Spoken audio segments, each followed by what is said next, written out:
With the help of Hashem, we are learning Megila Daf Chav Dalid. We left off on Daf Chav Gimel Amid Beis, 6 lines before the bottom of the Amid. We are concluding the sugya, the Mishnah that we had on Chav Gimel Amid Beis concerning a minyan, and the final topic that the Mishnah spoke about, for which a minyan is needed, with the detail that you have to have at least one kohen as a member of the minyan. That's when it comes to making evaluations for the Beis Hamikdash. When it comes to consecrating land, this is an explicit parsha in Bichur Koisai, that you need to have a minyan, one of them a kohen, as Torah Shebal Peh or Taichas Torah Shebachsav. That is going to make the evaluation how much one needs to pay to redeem that land. And the Mishnah concludes with the words V'adam kayoytze bohen. So the Gemara is going to explain what is the case of V'adam, what's the case of the Mishnah. Now the Mishnah in the bottom of the Amid on Chav Gimel Amid Beis is going to teach us regarding rules, more rules than a reading of the Torah. We're going to have other rules concerning reading of the Haf Torah. For example, there's a rule that Medalgin ben Navi, that when the Navi is being read for the Haf Torah, one is allowed to skip from section to section. Masha Enkein, when you read the Torah, one is not allowed to skip, as we all are familiar with. Now, there are times that we have two different readings, we have two different Sifrei Torah, but you don't skip. And we learned about this a little bit in Yuma, from one part to the other part. We're going to actually point out that there is a stira from the rules that we're learning here, and the way the Mishnah writes in Yuma, what the Kohen Gadol would read on Yom Kippur, and reconciling it is going to shed a lot of clarity to the rules in the Mishnah.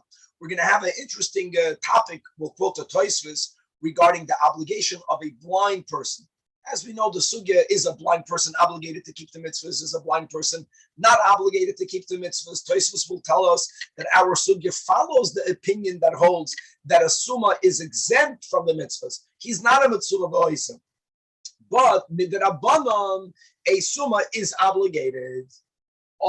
And therefore, as we are learning through these topics, that there are some who hold that if the whole chiyuv is only midrabanan, a katan, in our case a summa, will be able to fulfill the obligation of others, because midrabanan, which is a beautiful topic. When we learn more be'inyun, we'll see that it's not so simple, that you can argue this is one derabanan, that's a double derabanan.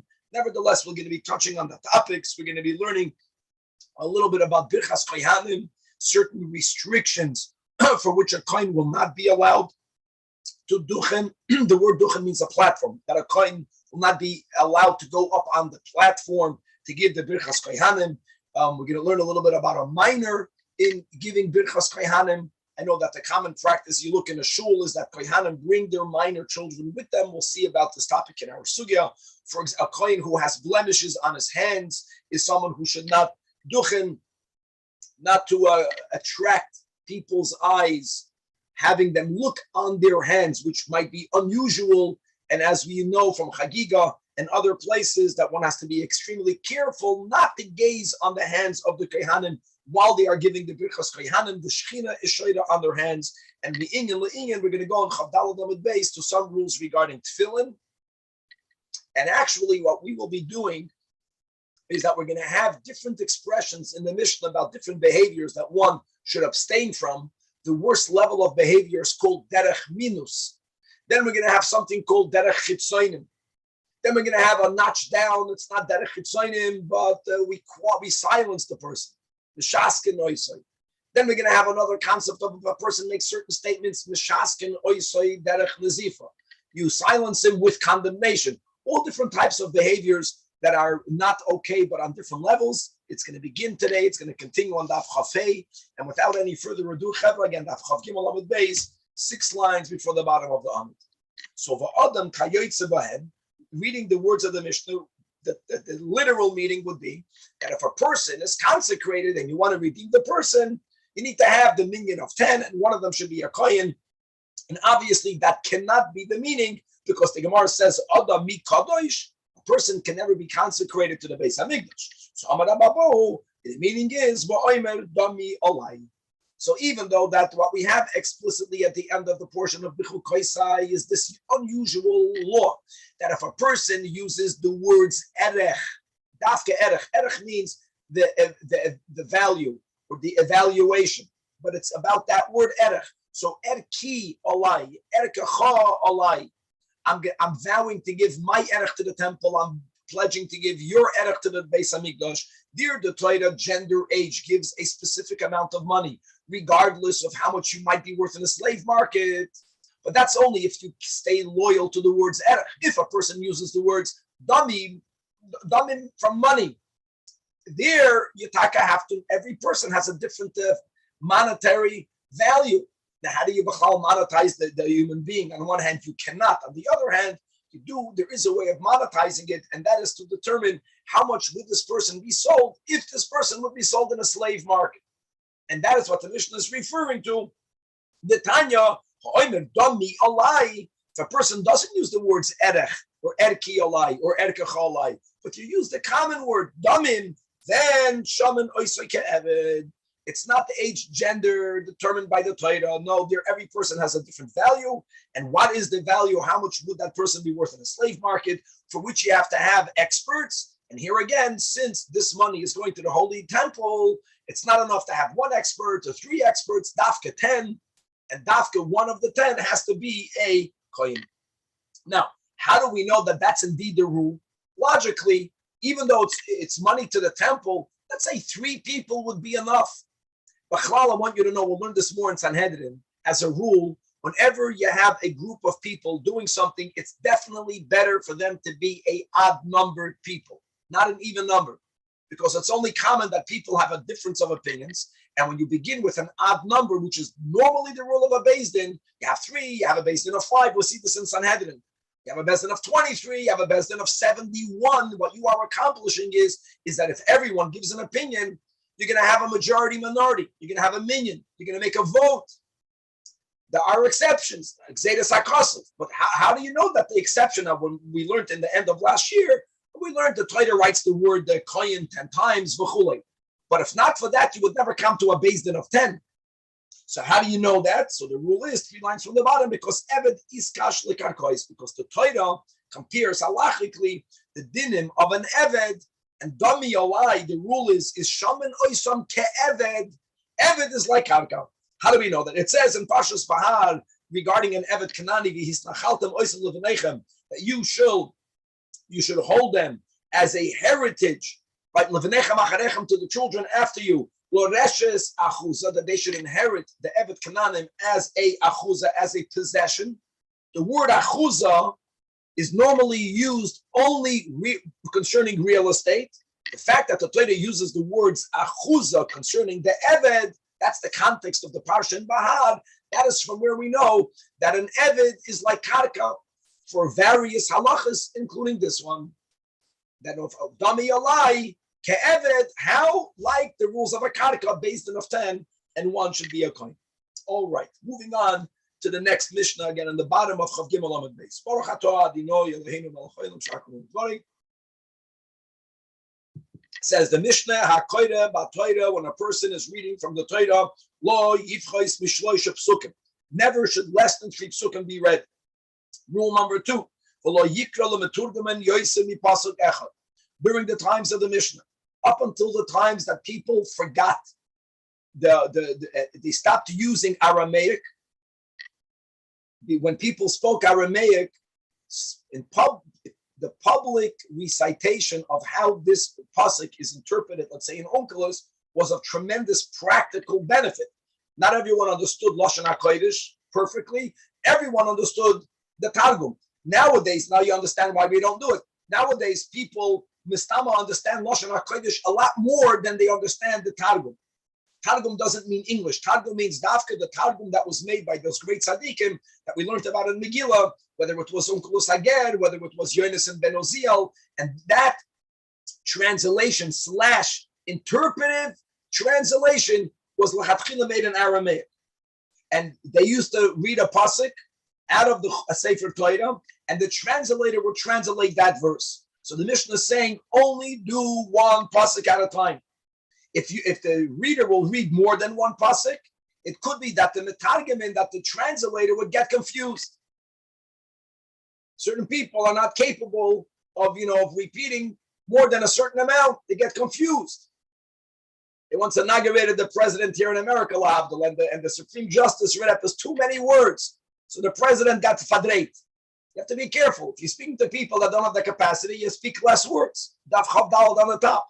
However, ubenavi b'shloisham, even though, no, it's that second time we're learning this then, they also would interpret in Targum the Navi, the Haftarah.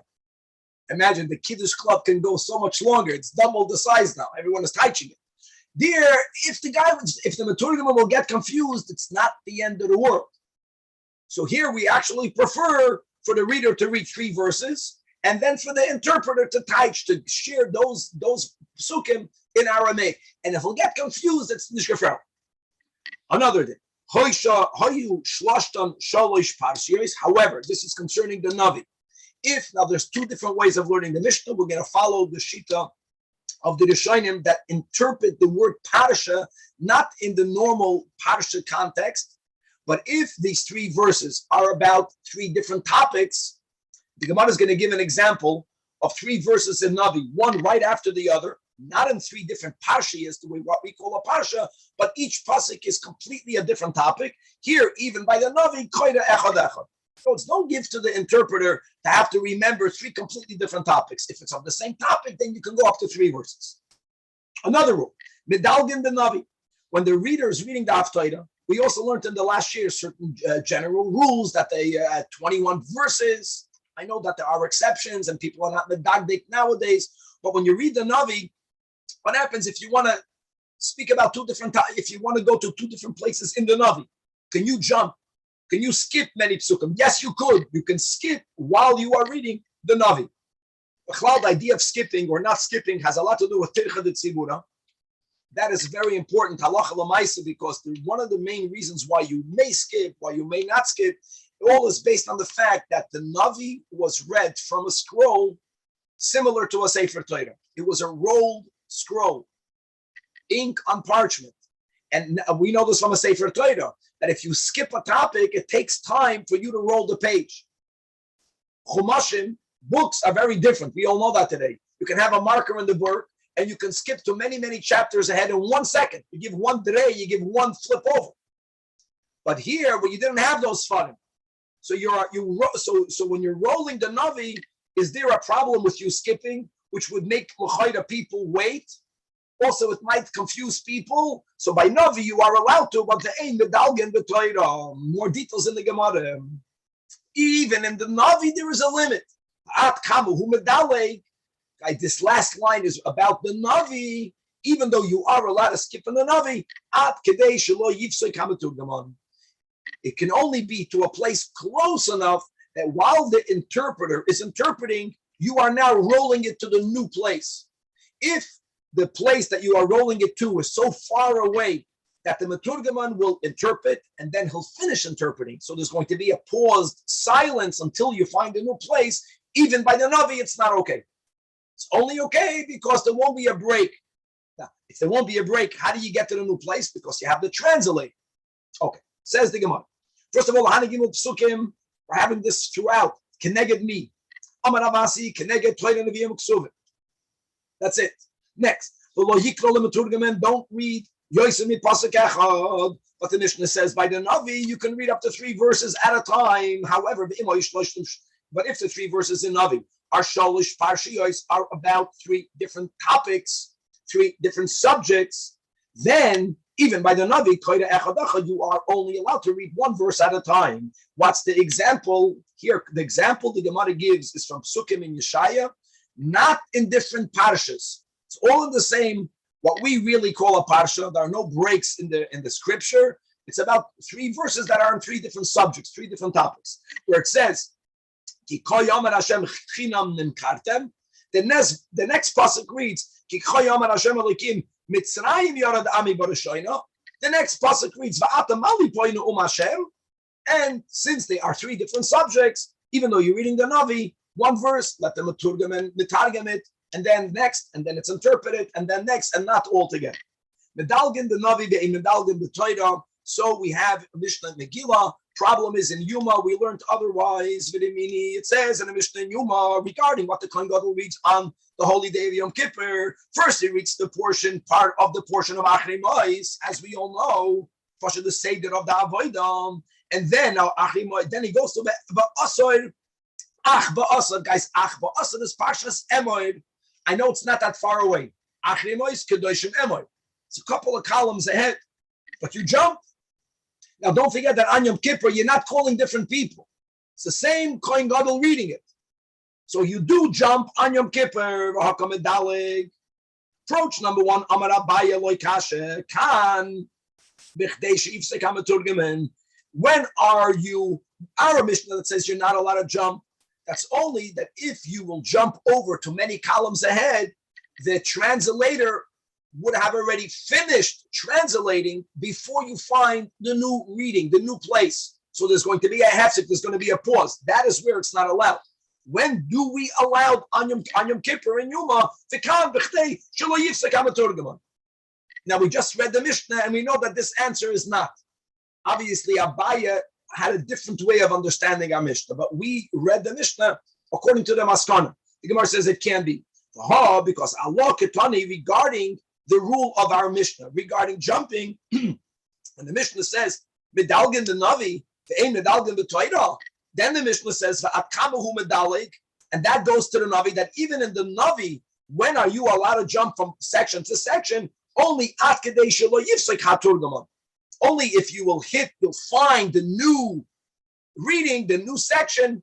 You'll find it. You'll be up to the place prior to the translator already having finished translating. It's going to be a flow. There won't be a pause, which implies, Michlal, that when it comes to skipping over when you're reading from the Torah, klal loy, even if the new location is very nearby, you may not do so. So,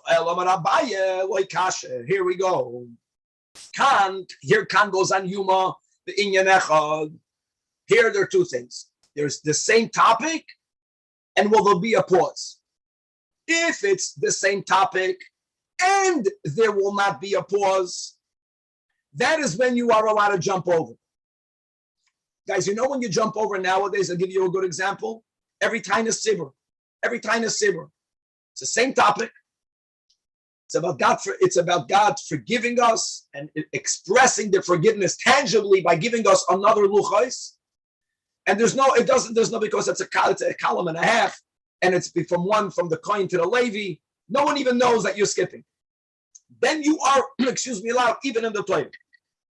Our Mishnah, which says that even if it's going to be without interruption, you may not jump in the Torah. That's Mishtei Inyan. Instead, if it's a different topic. Beautiful. And Ve'hatanya has been nichusa. This is a proof. It says Medalgin b'Torah be'inyan echad. By the Navi, you can jump even b'shnei inyanim, even if it's two separate topics. However, kan v'kan, which is exactly how we learned the Mishnah. Tanya Ivik, we learned in another brayse that even though that we learned in our Mishnah that you can jump in the Navi, but there's a limit to how much. So inside one sefer, Yirmiyo to Yirmiyo, Yeshayo to Yeshayo, the Mishnah says you could. However, a medalgan min Navi l'Navi, but if you are changing Sfarim, that is something that you may not, even when you're reading just a haftarah from the Navi, with the only exception, Ubenavi shel shneim asar, we call this trei asar. Right? They have one sefer that has in it a record of 12 Levium. Etc. So there, medalig, it's so little, it's considered one sefer. And the final rule, which limits you jumping by the Navi, don't jump backwards. Don't jump out of sequence. Okay, we'll leave it at this. Today, because of us having all of the haftarahs prepared, printed, we don't appreciate this yet enough, but there was a lot that went into determining what's read, and now it's good for us that I have the chus to learn this, to pay more attention, and you will notice how many times we mamish jump in the haftarah. You don't notice that it's all printed together, but you mamish, you're not following the sequence, but you're never going backwards. Next, says the Holy Mishnah. Hamaftar ben Navi. This is something that's culturally very interesting. Today in a shul, maftir is a very chashuv aliyah. It's a very chashuv aliyah. In the times of Chazal, reading maftir was second tier. And you are almost insulting someone by giving them maftir. Maftir you're giving me. I would say that compatible Galila. Today you give Galila lav dafka to the biggest chashuv person in shul. So you need to compensate the maftir reader with something so he should not get insulted. How did the world change? I don't know. It's amazing. So says the Mishnah, maftir ben Avi, the one who's given maftir, he should be the one that is poides al shema. That's already a more chashuv thing. We already learned about poides al shema. We don't have time to repeat it whenever it's needed. Likewise, the maftir ben Avi, who overlifts ni'ateva, he'll daven for them. It's interesting that by certain Hasidic groups, certain Hasidic Rebbes, you give them maftir and they daven musaf. But it's interesting to know where it came from. It came from the time that maftir after was not chashuv. So Mele, you also were machabed that person with davening for the Amid. Another detail we'll see in the Gemara. In many shuls, the Baal Tefilla was paid money. No one paid money for the person to read the maftir. It was like not such a big kibbut. So someone would get upset when I'm doing all the work like that one and I'm not getting paid. So you give him after, you give him musaf. He's not going to have a taina that he's not getting paid. We'll see more details in the Gemara. Another din, that if you're giving maftir to a kohen, as we know, we can give maftir to the kohen, and that's connected to the sugya that we had on Daf Chav Gimel, whether the seventh reads the maftir, or whether, no, the maftir, you repeat some words in the Chumash, but it's an eighth aliyah, and that's the way we do it. And the advantage is that the seventh cannot be a kohen. Kohen is the first. But a maftir can be given to a kohen. If he's a kohen, he should be the one duchening. Now that's a very difficult line to understand. Whoa. When you have birchas kohanim, keminig Ashkenazim on Yom Tov, keminig the Sfardim every Shabbos and Eretz Yisrael every day, every kohen duchens. What's the v'hu noisa kappa? That's a big discussion. Actually, there are some who opine that all of the kohanim would go to the platform, but based on the rule of Shemei HaKoine, only one kohen would say the bracha. Interesting. And then it would fit. So which one will be the one saying the birchas kohanim? The one that never got maftir, to appease him. There are other ways of understanding it. The Tosfos Yantiv says that for whom noisa kapov means, and guys, pay attention from now on. Which kohen begins making the bracha? It's an interesting thing. Imagine you're a kohen, you're standing over there. Whether people get confused. Anyways, when you have more than one kohen, the Baal Tefilla is going to say the Elokeinu silently, and he's going to say loud, koyanim, Am Kedushecha Ka'amar, again in a silent voice. So the Hu Noisa Kapov means that the one that was given the maftir has the honor to begin saying Baruch. And once he begins saying the bracha of the kohen, then all the other kohanim say the bracha along with him, and all the kohanim give the bracha, which is the way we do it. What happens if the maftir is a cotton? So you don't have to appease the cotton. Yes, you do. You have to appease his father. So a cotton can read maftir. We actually learned yesterday that many people held that a cotton can read from the Torah. But a cotton cannot be the one davening. So aviv, oy rabbi, oivrin al yadoi. The fact that you have to gift to the maftir also to be the Baal Tefillah. By the way, it's not Musaf in the Mishnah. The Mishnah is going backwards. You give shachris to the person who you're going to later give maftir to. Could be you gave them both. So you give it to the father or to his rebbe. Here, cotton, koyre batoyre umatargim. And we already said that there's a machloikis whether this goes to the entire reading. Maybe this, according to many, the Shonim only goes to Shabbos, where you read, 7 people read, so it goes to the readings from the 4th and on. This whole question that we spoke out, whether reading is chayvas yachid. If it's a chayvas yachid, it should not be that a cotton should be able to read it because he's not a mechuyev b'davar. And even here, you can debate that. For those of us who are learning Perek Echad Ramam Layoim, I think it was, and we're learning now Koren Pesach and Tavshin Pei Beis at the end of Tevis. We just learned the famous Ramam that writes that if you have a minor that became an adult between Pesach Rishon and Pesach Sheni, So first of all, he's chayv to bring the Pesach Sheni, because Pesach Sheni is not only Tashlum and Lidishin. If Pesach Sheni would be Tashlum and Lidishin, he wasn't a gadol by Pesach Rishon, so he's not chayv to do Tashlumin. No, he has to bring Pesach Sheni. But then the Rambam adds the bomb. But if his father brought the Pesach Rishon on his behalf, he doesn't have to bring Pesach Sheni. And how can that be? He was a minor by Pesach Rishon. So what that his father brought the Korban Pesach for his behalf? How was he exempt from bringing Korban Pesach Sheni? He became an adult between Pesach Rishon and Pesach Sheni. So again, we quoted that. I think on that is we have L'Kutei Sichos Chelik Yud Zayin Kedoshim Daled that Rebbe's Vart B'Shitas Haramam L'Shitasoi, that since the minor is like a hechsher mitzvah to the father's chiyuv of chinuch, some of the chashivus of the mitzvah goes on the minor. The Rambam uses the words katan chayiv to the level that he can be exempted because he was taka chayiv, and that's going to fit that katan is chayiv enough to read the Torah in public. Okay, right. Aval, however, Torah reading, yes. Don't forget, Torah reading at the end of the day is an abanan. We just quoted from Bava Metzia Pei Beis, the V'im Shebeneim, whether it was the Moshe Rabbeinu, or whether Moshe Rabbeinu did one part and then it was added to.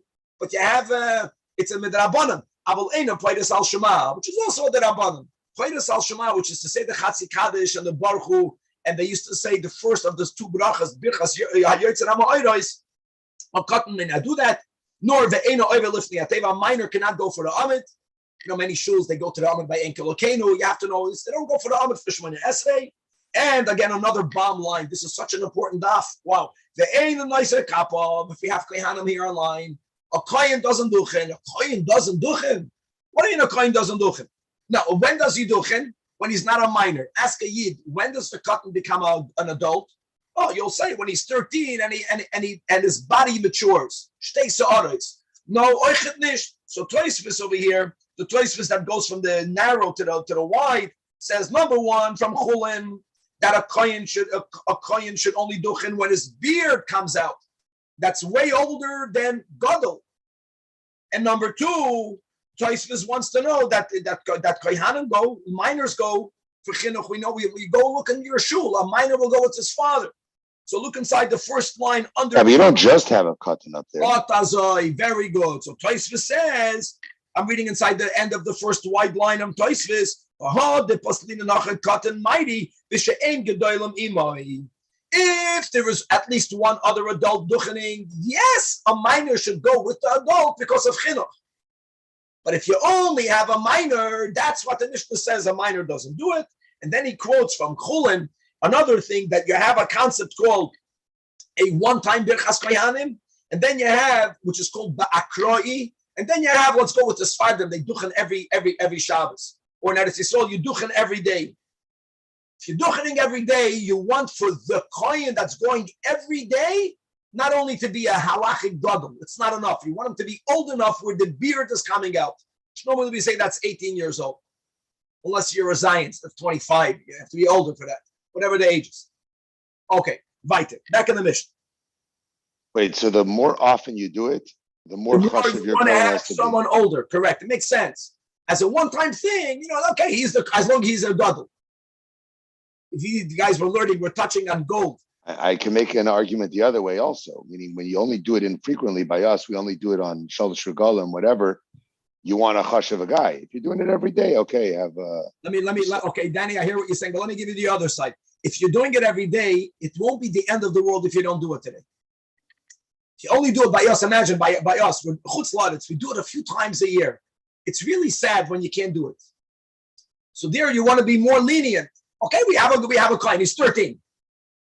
Missing out is definitely more painful. If not, tomorrow you'll get the birchas kohanim. Okay, let's go back in the Mishnah. Poicheach means exposed. Now, machloikis. Poicheach means either one who has his legs exposed, he's wearing shorts. Poicheach might refer to someone whose top of the body is not fully clothed. What's it called? The wife beaters? What's that t-shirt called? The undershirt? Whatever that's called. He's dressed very casually. A tank top. Tank tops. Huh? Tank tops, yeah. I stand around. I apologize to all the people. The tank top. Okay, so you're exposed. So Can you go daven for the Amud? The Mishnah.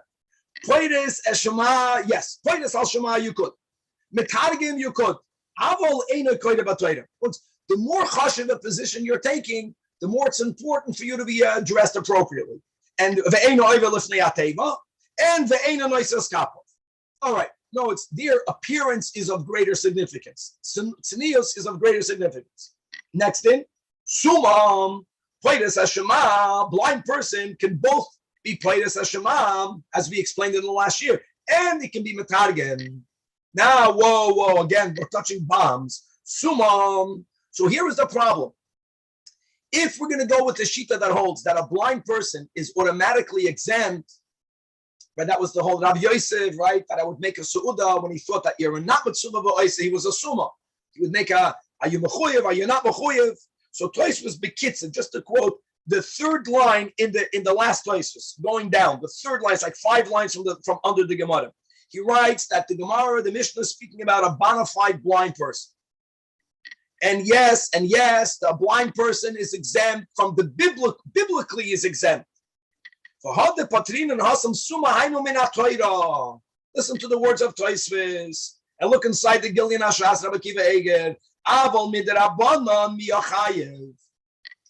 Like by a minor. In other words, since a summa is chayiv on a rabbinic level, interestingly, even though we said a minor cannot be played as Shema, but a summa couldn't be played. He's chayiv enough to be played as al Shema.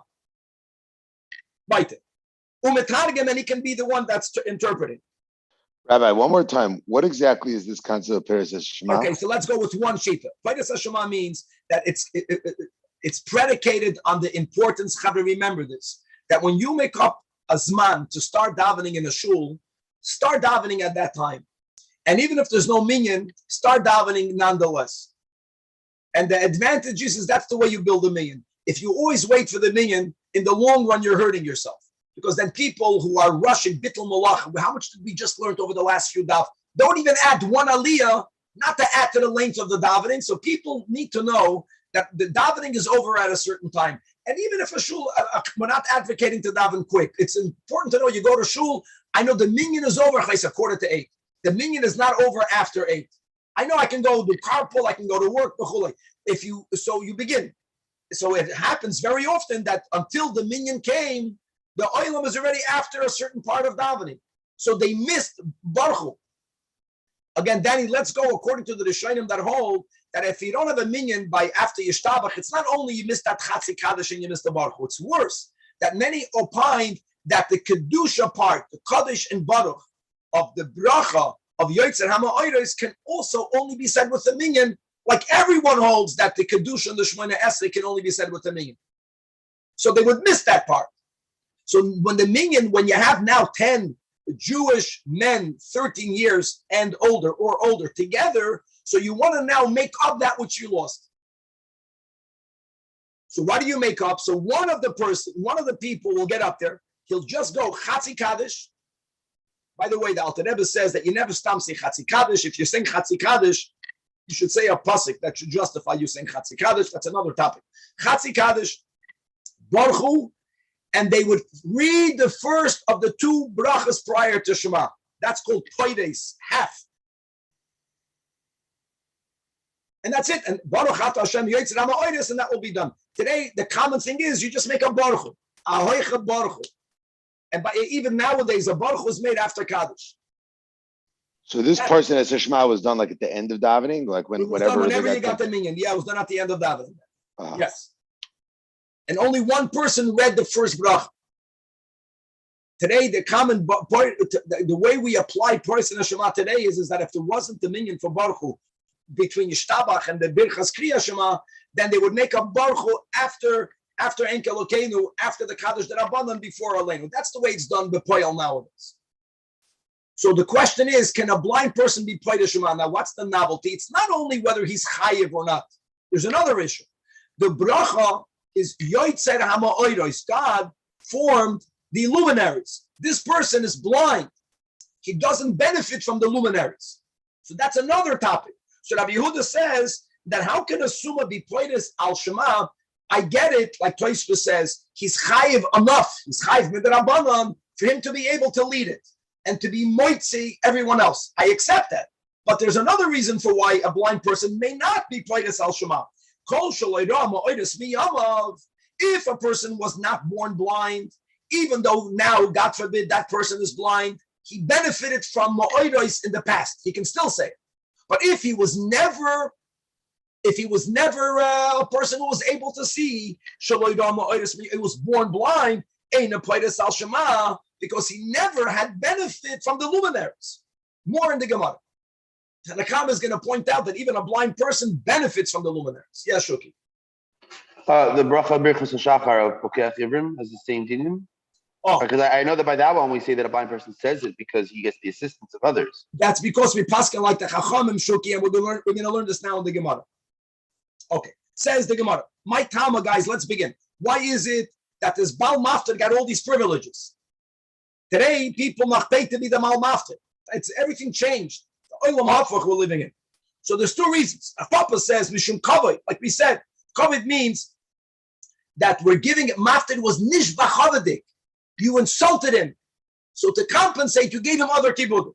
Rabba Barshimi says no, because the Asili in Suye, he's going to come to fight because people paid, a shul would pay the Shliach Tzibur, and because of the fact that Maftir was considered not that important, no one paid the Baal Maftir to read the Haftarah.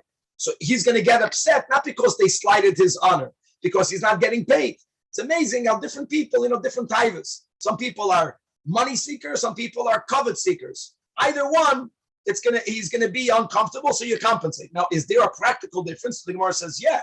The difference will be if you're davening in a shul where you don't pay the shliach tzibur, like by us. So if the whole thing is about he's going to feel, the other one got paid and I'm not getting paid, the solution is pay no one. Machaya. There'll be no machloikas. Says the Gemara, Tanan, we learned in our Mishnah, if this Baal Mafter is a minor, then Ovid Oyraboy Oivin Aliyah now asks the Gemara, that the issue is because of fighting. That doesn't make sense. Cotton Baal Mitzuyuhu, he's not going to fight. So the Gemara, so therefore it must be it's because of kavod. The Gemara says it's not true. I can have the same question with the other explanation. Elamai, the second to last line, because of kavod. Cotton Bar kavod too. He doesn't expect honor. Elama, it means Ela Iku kavod Aviv kavod Rabbi. They're going to feel slighted. Back to Daf Chavdalad on base. So therefore, Achinami. So both understandings fits with the Mishnah. So there's the two the machlokes, and again, the say that we have somewhere in the Gemara that a person's life is divided into three. That in the first third of the life you're pursuing sins of the flesh, and then the middle third is when people are pursuing money, and the final third is when people are pursuing kavod, and that's a healthy animal soul. And once it's off, you have an old Azak and Noyev is so like, oh my God, because come on, you should be into another tiger. Get over with that. They'll go for your kavod. Okay. Pachech is an exposed person, Peiris al Shema. But what if nobody may not read the Torah? From Abaya. Interesting. Now, Chotan Pachech Mayoshikir Batoira. And the Mishnah says that if you are partially exposed, you're wearing shorts, then you can't read the Torah. What about if you are a minor? Now, why would the minor make a difference? So Rashi says, look inside the second line from the top. That gadol poicheach, maybe who the aser lo yira b'cha ervas davar. You're a god. Avul katan ain't a muzer. Interesting. So Amalei Abaya responds back in the Gemara. Why didn't you ask about an autumn? Maybe if a minor is naked, can he read in the Torah? No, that not. Why didn't you even ask? Because you knew for sure not. It's not about whether the minor is obligated. It's not about the person. It's about the tzibur. Mishum kavod tzibur, hachinami mishum kavod tzibur. And therefore, even if it's the minor reading the Torah, the rule that you have to be fully garbed applies to everyone alike. Next, Suma Poiris al Shema. Again, that was the machlokes now going regarding Rabbi Yossi, right? I'm sorry, Rabbi Yehuda, that Rabbi Yehuda says, no. If he was never a person who was able to see, if he's Suma Meyama, born blind, he may not be Paidas al Shema. So more about this argument. Tanya, we learned in the Brayso, Amrullah, the Chachamim told to Rabbi Yehuda, what? Just because he doesn't see it, he doesn't understand what it is. I'll give you an example. Many people sought to expound Maisa MERCAVA, which is something that no one saw the way you see other things. So you see that even that which you never saw is something that you can speak about. So what if he never saw? So Rabbi Yehuda responds, Rabbi Yehuda, hold on, you can't compare. It's apples and oranges. Why? Over there, to be able to darshan, to expound and to explain Maisa MERCAVA, it's about understanding. You don't need to see it. For Hakamachav and the other, some people are capable of grasping Maisa MERCAVA. But over here, when you're making a bracha regarding the luminaries, it's not about you understanding the benefit of having luminaries. It's about you actually benefiting from the luminaries. Mishum hano and va'aleis lehano'am. And obviously, you can already appreciate what's really going on is how do you interpret that bracha? Who told you it's about hana? It's birchas hanehenin is about hana. You would think that when you're making a bracha prior to Shema, it's b'chlal not the time to make birchas hanehenin. But the premise is that there has to be an element of hana. And as we'll see in a moment, it's not that the Chachamim challenge Rabbi Yehuda because they hold it's not a birchas hanehenin. They don't do that. We'll see over here, the Chachamim argued that if you want hana, there is hana. A blind person benefits even though he never saw light. But Abanan is hana. And where do we find that? Kid Rabbi Yosi, the Tanya. Amar Rabbi Yosi, Kol Yamai, Hoyisi Mitztayer al Mikrozeh. When we learn something in the Torah and we don't understand it, we should be in pain. Let's begin with that. He was in pain. It bothered him. What bothered him? When it says in the Torah, in Kisavoy, that that you will grope mamish in the middle of the day,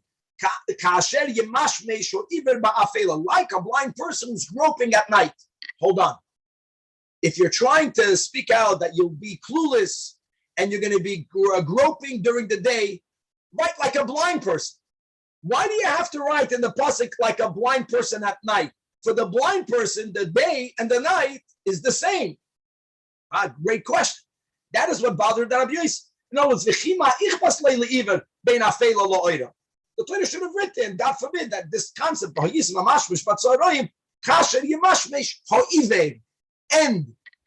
the ba'afela is irrelevant. He's blind anyways. Until something happened. That's what we call Ashgacha Pratzis. God, as the Baal Shem Tov says, Hashem is talking to every one of us. Through everything we hear and see is Hashem trying to communicate something. We have to know how to listen. And what happened to Rabbi Yossi? I was going in the middle of the night, in the finsternish of the night. And I saw a blind person walking on the same road, and he was carrying a torch. And I told him, my son, he was blind. Why do you need the torch? So Amali, guys, the first white line. The blind person said, Gavaldi, not for me, for you to see me. For you, not for me. As long as I'm carrying a torch, people see that I'm here. And therefore, they save me from falling into a ditch, from getting injured by walking into thorns, walking into barkanim, into briars, however you pronounce it. So there is a benefit of the luminaries for the blind person. When the sun is shining, others will help him. How beautiful is that? And what about the heat? He can feel the heat of the sun. So very good point. So obviously, Kevin, it must be that the ikir purpose of ma'oiros, look at the word, ma'oiros is not underlining the heat part and the medicinal part, which there is, but it's about ma'oir means light. Anyways, we're jogging through this. The main issue that we learn in yeshiva on this sugya is that why do we bichlal need for there to be hana? That's the bigger question. We are acknowledging God as the creator of the Ma'oros. Especially Al Pi Chasidus, when we're learning the whole idea of these blessings is to arouse the godly soul. So we're speaking about the greatness of God. And all of that is going to inspire us to love Hashem. It's all leading up to the Ve'ahavta. God is the Yoitzer HaMa'oros. That's amazing. Elamah, if you don't have Hana'ah from the Ma'oros, you don't appreciate enough God being the creator or the Yoitzer of the Ma'oros. So it's linked to Hana'ah. I'm saying this is a big topic. Let's go back. Next mission. And we don't lane in shorts. That's also a good takeaway. You have to also know how to define shorts. When it comes to the woman, for some reason, some people are never ill. They are obsessed with the inches. What are shorts? What is it? What are shorts? How do you define shorts? And if, over the knee, including the knee, when you're walking with the knee, like they go nuts on the shorts. I would say that there is a certain amount of tali b'minhag hamakim. There's a certain norm. If you want to go by the letter of the law, in the Alter Rebbe Shulchan Aruch, it says that a man may not take off his socks outside the cover, only under your cover. Want to go to that? It's also shorts. Your pants are shorts. What did we learn in Yuma? That the begadim of the Kohen Gadol went until the floor, not dragging, no, but all the way to nothing was exposed. And there's different levels of shorts. For the men, I don't know, someone should write a sefer with the same geschmack they write by the women with all the details. 12 inches, 11 inches, 4 inches, up and then you can make a whole tight on this, about the shorts. Most people like us, we don't notice if the guy's wearing shorts. When you look at a Jew, don't look at his shorts. Look at the Yid. You're not going to notice it. But nevertheless, if you notice it, then you got a problem. Next mission. Second line. Kohen sheyesh biyad of woman. If a Kohen has blemishes on his hands, lo yisas kapo fishat naducha. Look inside the Rashi. Rashi says, Lefi, sheha'am mistaklim, by people will stare at him, and we learn in Masechtas Chagiga, hamistakel b'kohanim b'shoshen oisenes kapem. If someone gazes at the kohanim when they're duchening, enough chaos, his eyes are damaged because of it. Few pointers. Number one, the word mistakel means to gaze. If someone over here, for an instant, accidentally happened to see the kohanim's extended hands under their talesois, don't worry, this won't affect you. You're not allowed to gaze at it. Another thing, I'm not saying to look. I'm saying that the kohanim today cover their hands. You can't even see their hands. And by the way, because of that, in Shulchan Aruch, in Periscope, many opine that if a kohen has a blemish on his hands, it doesn't matter. It's not shayach now that he covers his hands. This was only when the hands of the kohanim were extended and it was uncovered. And if there was an anomaly on the hand, which people would look at, that might lead them to staring, and that's the issur of the Mishnah. So nowadays, if you are a kohen which has some sort of blemish on your hands, ask a paisik. Don't learn over here like anything else. Don't think you got a problem. You don't. Here you go. That's how people do them today, and no one can see their hands to begin with. Now, it's not only if there's a blemish, any anomaly. If your hands are stained because you work in a dyeing plant, red dye, blue dye, satis, what type of color that is. Also, says the Gemara Torah we learned in the Brayso, the disqualifying blemishes that the Mishnah says for which a kohen should not go up to the platform to give the blessing is not only, even though the Mishnah spoke about hands, it's not only hands, the fun of yada the raglav, and any part of the body that was then exposed when he gave the bracha. Face, hands, and feet, even feet. Now kohanim wear socks. This is when they did not wear socks.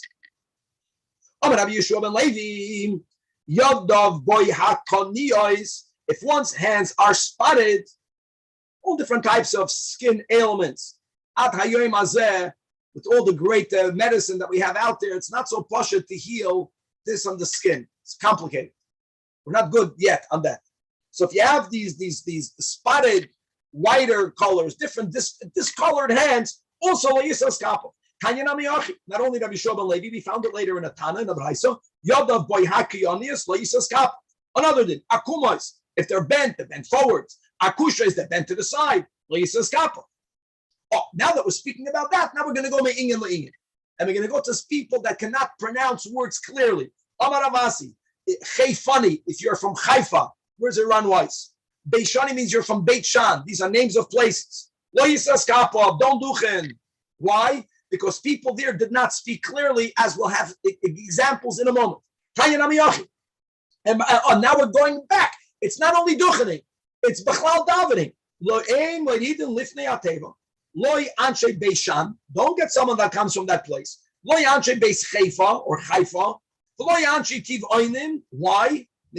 Because they are Ashkenazim. Why? What does that mean? That they for them an aleph and an ayin is all confused. Actually, I take back my statement, Ashkenazi. We don't differentiate. That's much less problematic.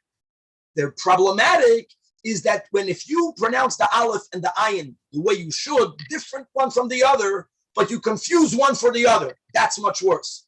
Like, for example, in Birchas Kahanim, you say, Yo'er Hashem.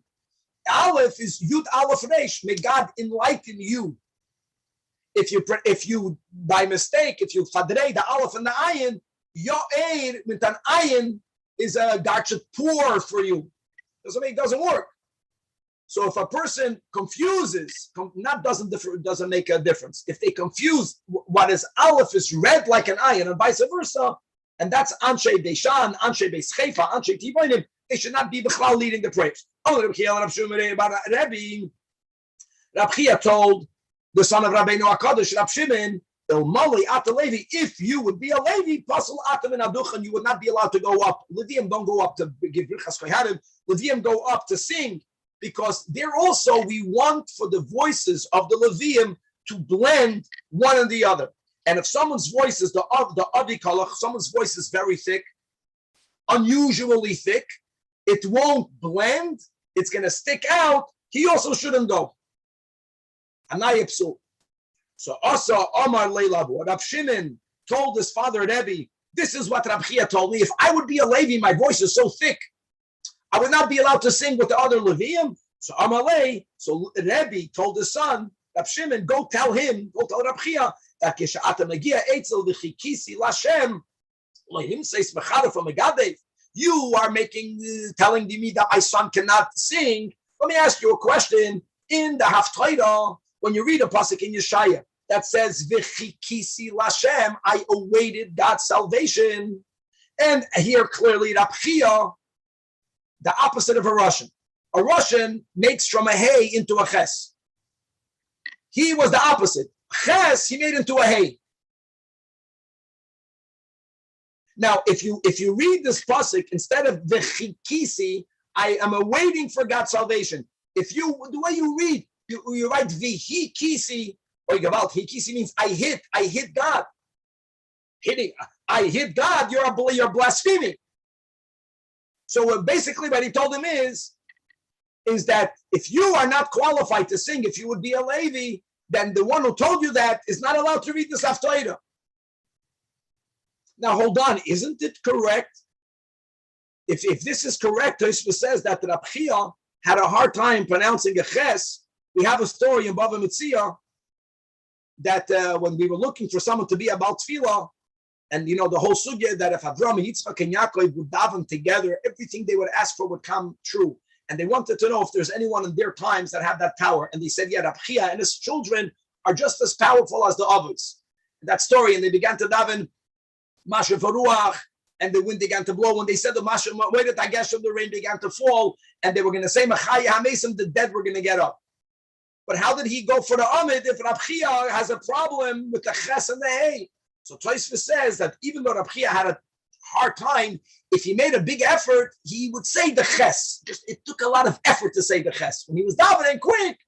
So Rebbe, it's a very interesting back and forth. It's a little bit sharp. It's a lot more than Mita I.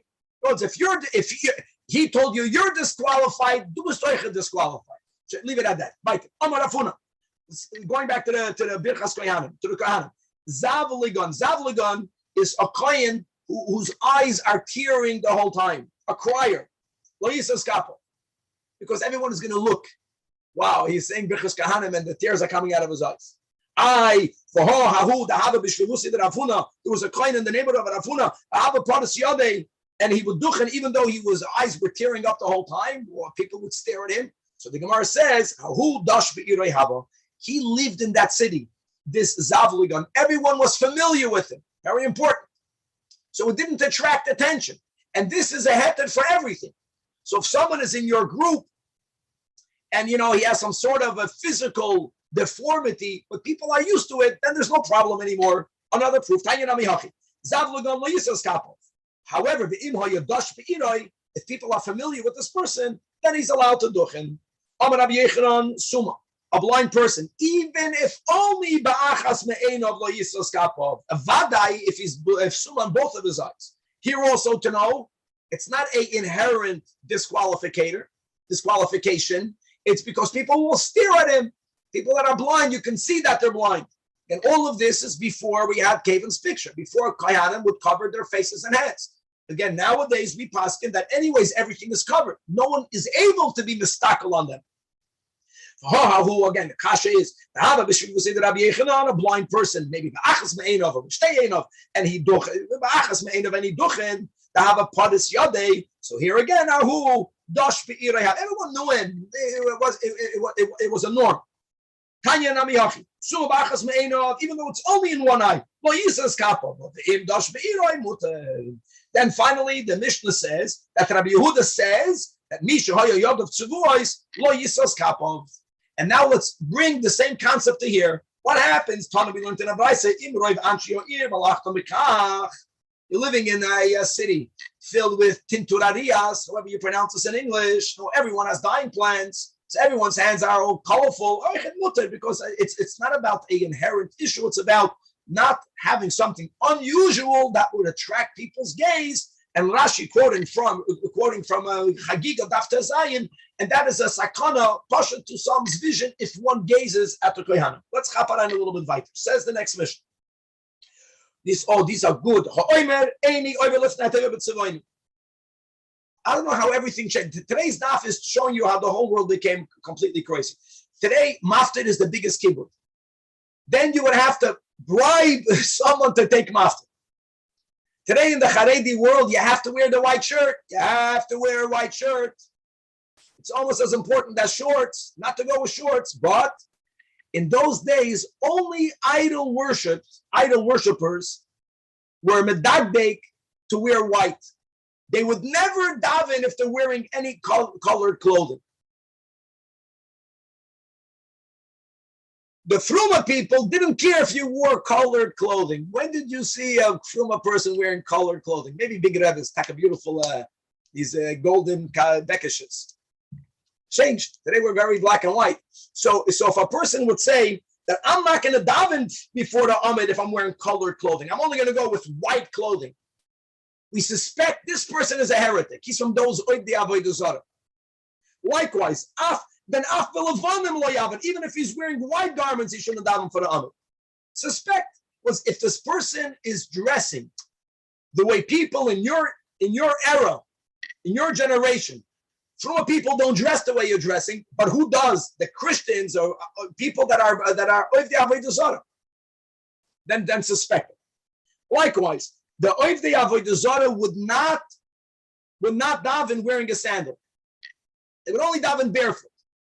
So if a person says the sandal ain't I'm not going to go with the sandal, even barefoot don't allow him to go, because he's saying that he would prefer to be dressed the way the goyim who serve idols at his generation dress. So even if he's dressing now the way all of the Fruma people dress, the fact that he expressed that desire, be suspicious. Next, tefillin. If you make your tefillin round, Now, as the Gemara will explain, there are two parts of round. The boxes have to be like cubes, but also the bottom of the tefillin, and we're focusing on the head, tefillin has to be flat. A rounded bottom of the tefillin means that what's resting on your head is not flat. Whoever wears rounded tefillin is in danger, as we'll see, because if there is it's nut shaped, because if there's a smile, if there's a circle going under your tefillin, if you'll bang into something, it can press into your head. And not only is it dangerous, there's no mitzvah, because it's essential for the tefillin not to be rounded. Another day, you know what? I know it's a middle, but we got to stop it. So every line is gold. We'll stop in the middle of the Mishnah, and God willing to be continued. Yeah. Guys, give me just a second. Coming right back. 4-minute break? No, 2-minute break.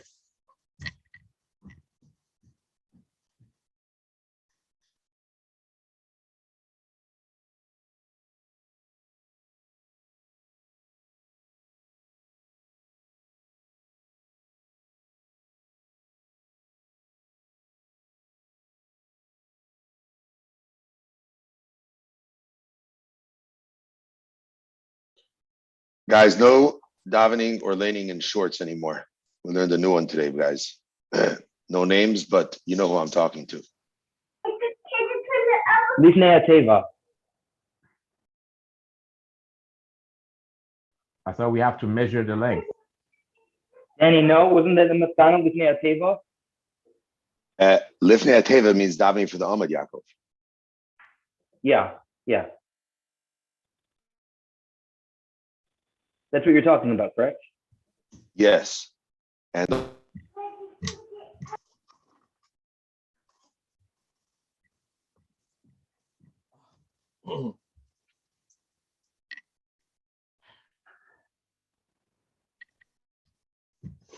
All right.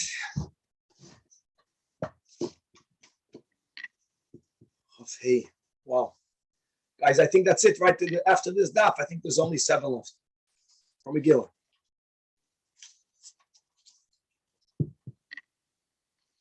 Rabbi, can I ask a quick question? Yeah. I remember hearing that you're not supposed to speak in between aliyahs, like in a shul or something like that. That here we had this concept of the translator. After every pasuk, the guy's giving an explanation of what it is. I heard, I think it was like Ramosha Feinstein gave a... No, you heard correct. It's also like that. It's prohibited for people to get up and give a drasha in between aliyahs. Exactly. Yeah. So how does that fit with the whole Targum thing? Because the Targum, as you see, Danny, was not in English. It was Dafkin Targum. Targum was given over. We had this in Megillah. Targum was also, it's a very high level of an interpretation, and it's the kitzit. It's called a interpretive translation, but it's a translation. Unlike the people from their ignorance, they give a whole speech between aliyahs, which is asur, mamash asur, that they're not touching the verses. They are giving a speech. They're not allowed to do that.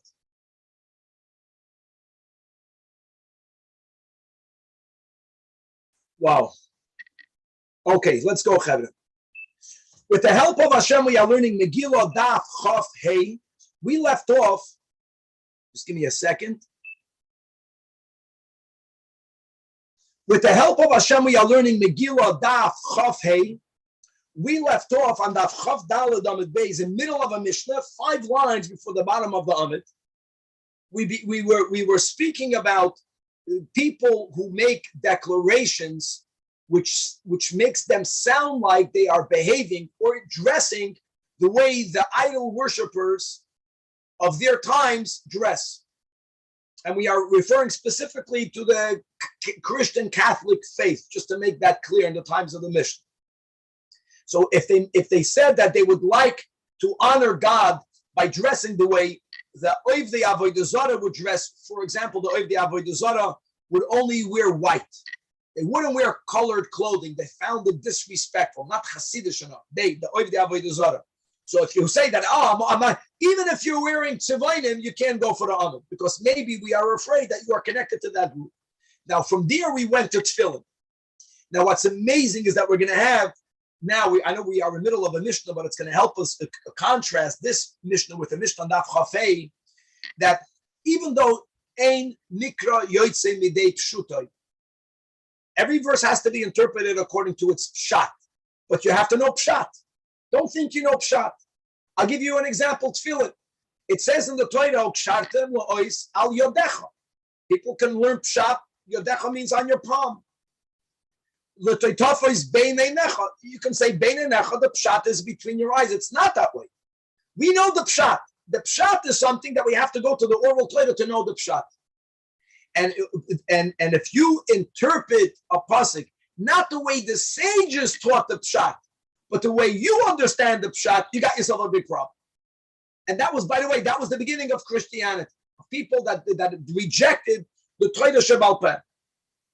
So we're going to learn a little bit about behaviors that are in the worst category. It's called derech minus. Minus from a min, you are following the paths of heretics. There's an interesting type of behavior which puts one in the category of derech hachitzonim. Achitzin is not as bad as a min. Achitzin means someone who's not following the chachamim's correct interpretation of the Torah. Then again, we're going to have a concept called when you do certain things, it's not even as bad. It's not derech minos, it's not derech chitzonim, but you silence that person. You're wrong. Stop doing what you're doing. And then there's something a little bit worse than just silencing a person. Mishaskin oisoi, but it's called mishaskin oisoi derech nezifa. You condemn a person when you silence them, and we'll see different behaviors. We're going to have on Daf Chafei the concept of Rabbi Chanina, hakel b'dei shamayim, chutz miyira shamayim. That which the Hasidus so much quotes, that when that Moshe Rabbeinu told the people that all God wants for you is to be Yiras Hashem, to have Yiras Hashem, and Atru Yira Milsa Zutra Sehi. And the Gemara says, for Moshe, Lagaba Moshe, it's considered a minor thing. It's Kiyim Le'ira. How does that answer the question? Moshe Rabbeinu was not speaking to himself. All of that is going to be a Megila Chafei. We're going to learn a Tosfos that asks, how can you say Hakol B'dei Shemayim Chutz Miyira Shemayim when Hakol B'dei Shemayim Chutz Mitzinim Upachim? Everything is B'dei Shemayim other than getting COVID, and maybe not this strain, but getting a cold. Tzinim Upachim, it's up to you. So the Tosfos is going to explain how do you put these two statements together. We're going to learn about litzanis. There's a certain type of mockery that people somehow fall into, and they speak sometimes. They use words that are not refined, and that's something that we should be very careful to abstain thereof. But there's one exception that is accepted in the Torah, through which people who have that tendency should channel it in that area. That's if they're speaking about idol worshippers. Kol litzanis, asura bar militzanis, the avodah zarah, as we'll give examples. We'll see about the importance of praising people that have stellar reputations, and a lot more. Let's begin again on Daf Chav Dalid, Amud Beis. 5 lines from the bottom, we are in middle of the second to last Mishnah. And by the way, there's going to be a big shtickle of Daf Chafei that we mamish learned in Brachas Daf Lamed Dalid. We're going to learn it here again, which is great to do some rechaza. Says the Mishnah. So first we learned that if you have a rounded tefillin, number one, it's dangerous. Number two, there's no mitzvah. Another din, neshamot al mitzvah, if you put the tefillin on your forehead, because you think that you gotta interpret the words the way you think the shot is, beinei necha, or al yodecha, on your hand, you put your tefillin, al pas yoda, you put the hand tefillin on the palm. This is called minus. You are following the ways of the heretics, because that's b'chlal not what God meant.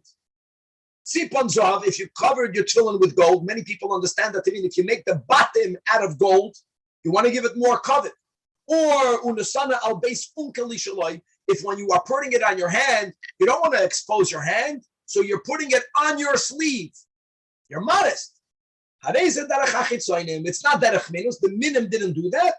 Derech hachitzonim means that's the chachamim, who know the meaning of the psukim did not interpret it that way. It's very interesting. So it's not that if you give another interpretation, you are a min. No. If you give another interpretation that the Christians, that the Catholics, that the other idol worshippers did not interpret it that way, you're not derech minas, but it's derech hachitzonim. And you have to teach the psukim the way God told Moshe how to interpret the verses, and that was passed down in what we call the Torah Shebal Peh. Rabbi, yes. Regarding putting tefillin on a sleeve, I heard once that like if you're doing mivtzoyim and the guy doesn't want to raise his sleeve, you could put the shayat on top of it. No, you cannot. If a person doesn't want to raise his sleeve, then being that we paskin that the yad and the rosh are two separate mitzvahs, put on the shor rosh. Not yet. Never on the sleeve. Never. Says the Gemara, my tama. But 1 second. The guy says, I will not daven wearing colored clothing. Only with the white shirt. The truth is, I'm just kidding. It doesn't mean that. It means all the clothing is to be white. Here in LA, we have another organization, only white. And that was the way then that Oiv the Avodah Zarah would dress, only in white. So even though he's not wearing white, he should not lead the prayers.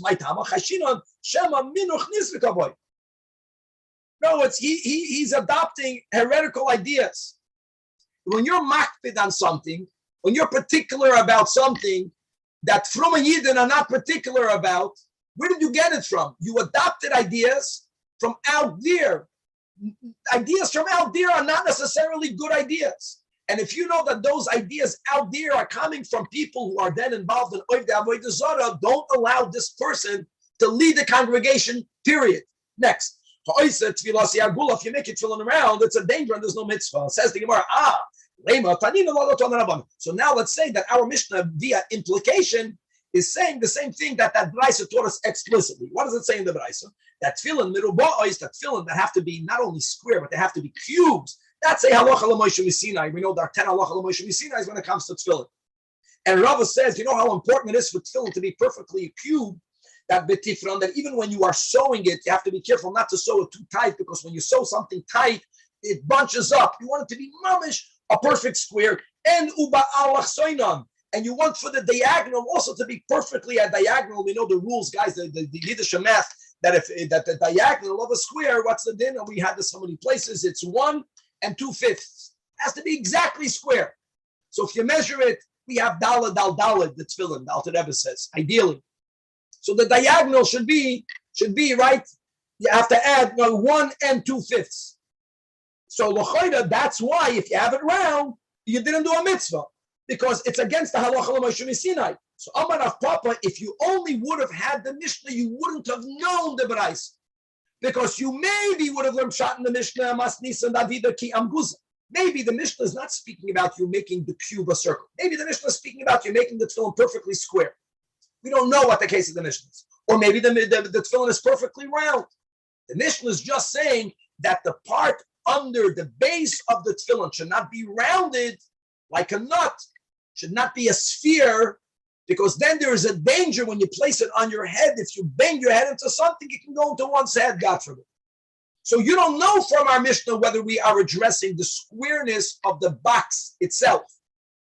So we don't have any implication from our Mishnah. We need the Braisa. Without the Braisa, we know nothing of this rule, that not only does the bottom of the tefillin have to be flat, which is what we know from the Mishnah, but now we also know that the rest of the tefillin may not be circular. It all has to be perfectly square. Is that normally a question if we learn something in the Mishnah? So No.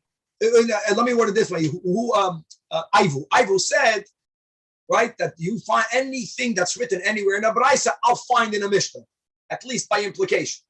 Because we prefer, just like Torah Shemal Pez, Merumas and Torah Shebachsav, the whole Torah Shemal Pez, Merumas in the Mishnah. So we want to see if this is Merumas, and the Gemara is saying, no, it's not connected, not necessarily connected to the Mishnah. Okay, Chavra, let's Chazer Barachas Daf Lamed. People make statements with the best intentions, and I see the link, because the Goyim, the Oiv Avodah Zarah, would also wear white with good intentions. They would take off their dirty shoes for good intentions. It doesn't matter. You have to follow the derech of the Chachamim. And certain statements are coming from a good place, but we don't make them. So ha'omer yivarchucha toivim, may the good men shall bless you, God. May the good ones bless you. Sounds nice. Now you know how to say that. The minim would say that, right? Hareze derech haminus. Why? Look inside Rashi. Because you know who blesses God? Even people that are not yet good. God doesn't belong to the good men. There is only one God. Says Rashi, and the Chachamim tell us, he quotes from Krisus, that in the Ketores is the highest level of a carbon. It binds us to God. You had the Chelbana. The Chelbana by itself had a horrendous smell. And we dafke would mix the Chelbana in the Yud Aleph Samanim, because that again Tzibur, that not Yivarchucha Toivim. Yivarchucha every human being, even before they are Toivim. Beautiful. Next.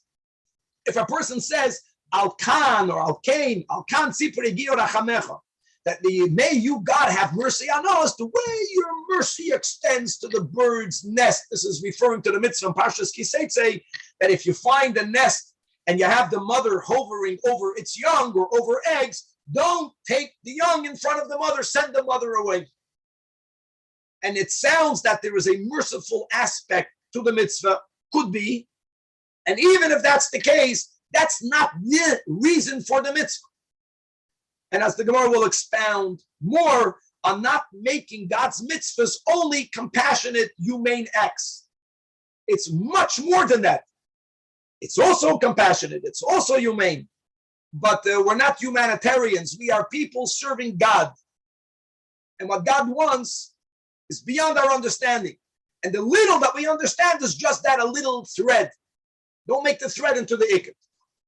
Another thing, if a person should not say, if a person says, "Va'al toiv yizacher shemecha," that for goodness is your name remembered. What are you basically implying? That for the things that are not good, your name should not be remembered. And that's against the belief that there's only one God. And everything that happens is happening from God. God is responsible for everything in the world. And that includes, according to the Holy Baal Shem Tov, who just emphasizes, even when people make bad choices, the ultimate responsibility is on God. People say, how can you say that? That's one-on-one Judaism. There's only one power in the world, which means that those terrible things that happen in the world that we have no understanding as to who, what, when, and where, it's all coming from God. Next, moedim, if a person, when he's saying the words moedim in prayer, says it twice, we'll see more details in the Gemara. So guys, so what did we have? Yivarchucha toivim, may good man shall bless you. That was a prayer that was formulated by the Christians. Derech minus. Don't even say that. To say al kan sipi yagia rachamecha, this is not derech minus, it's not derech hachitzoinim. But you tell the person, be quiet, you're wrong. Your theology, learn Hasidus, you don't understand yet. Now we're going back to what we learned in the Mishnah in the beginning of today's share about people who interpreted verses the wrong way. So hamachane ba'aroyos, there are certain verses, for example, in the portion of illegal sexual relations, that people, for some reason, felt that it doesn't mean exactly what it says. They were not saying it's not ketshutai. The example, it says, don't reveal the nakedness of your father and your mother. Some people interpreted that verse to mean that don't share in public uncomplimentary actions of your father and your mother. Don't go, what's it called, to mic drop in front of the whole world, and even though that you attack in your perception, you were wronged by your father and you need help, so go to a therapist, and there you are, you can speak what you need to speak. Don't do it in public. And many people interpret that that's the meaning of the words, don't reveal the nakedness of your father. They type, don't in public reveal the non-good things of your father. That's not the meaning of the pasuk. Now, of course, you may not share uncomplimentary behaviors of your parents in public, but that's not the meaning of this verse. In other words, when you're learning Chumash, you have to have a Torah Shabbat Peh, and you have to interpret the words the way God meant it to mean. Don't give your own pshat in the pshat. Another example. It's amazing. In Parshas Achrei Mos, and we read this on Yom Kippur, outside of Achrei Mos. And when you're reading about all of the illegal sexual relations, middle, it doesn't fit the context. It says, so moilach was a type of idol worship through which you would lead a minor through 2 columns of fire. There's a machlokes and Rambam and Ramban. The Rambam understands that moilach was actually people who would burn their children. The Ramban understands this a lot more, the way those fools today, they have these coals, and you're walking on burning coals, or you're walking in between fire. And that was an old pagan idol worship. So just to know that the Ramban says that lahaver lamoilech wasn't that you're killing your children at all. Passing through fire. Sometimes people put their finger through fire, they don't get burned. That was the lahaver lamoilech. But it's a certain type of idol pagan worship that don't do. So when you read the context, you say, we're speaking not about avodah zarah, we're speaking about aroyos. So they therefore wrongfully attached, don't have a relation with a non-Jewish woman because you might impregnate her, and then she will raise your son for avodah zarah. So at least they make the pasuk fit the context. It's about not having a relation with a non-Jewish woman. Now, not having a relation with a non-Jewish woman is something that one should not do, but it's not mentioned in the Aroyos, and there's no Isur Kadas for that. Don't misinterpret the psukim because it fits for your context. And then already, not only do you silence him, but you silence him, but you condemn the person. We have to begin with the knowledge that Torah Shebal Peh is the Yesoid HaYesoidis. Like I mentioned, that's the main Torah. And then the Torah Shebachsav, that's the whole Gemara. We try to find where do we see in the scripture that which we know is the Torah. The Torah is the oral Torah, including how you interpret every single pasuk. Okay, says the Gemara, you can't say moedim moedim twice because it looks like you have two gods. You're moedim to one God, you're moedim to another God. However, Nami, also the second din in the Mishnah, the other din in the Mishnah, that what? That if you say that for goodness is your name remembered, which implies that for that which we perceive not to be good, it's not from you. Also, the mashma l'toivin, it sounds like you should only bless God for good and not for the bad. Even if you believe in one God, don't mention God. Don't speak about God because it's perceived as bad. And that we also know is not good because we know from the Mishnah and Brachas that a person is obligated to bless God for bad the way they bless God for the good. During the times of Galus, it's not the same nusach. Dayan ha'emes versus ha'toivomeitiv versus shahachiyanu. When Mashiach will come, we'll make the same bracha, same ha'toivomeitiv. But you got to bless. But however, what's wrong with saying that God have mercy on us the way you have mercy on the bird's nest? So here we have a machlokes. My Talmud, why can't you say that? And again, that's not derech minus, it's not derech chitzayin. We silence the person. It's wrong. In the West, in the Holy Land, there is an argument. Rabbi Yossi bar Ovin and Rabbi Yossi bar Zevida. Because you are provoking jealousy, you are intimating that God has mercy on birds, which implies that he doesn't have that level of mercy on animals. Don't do that. Here we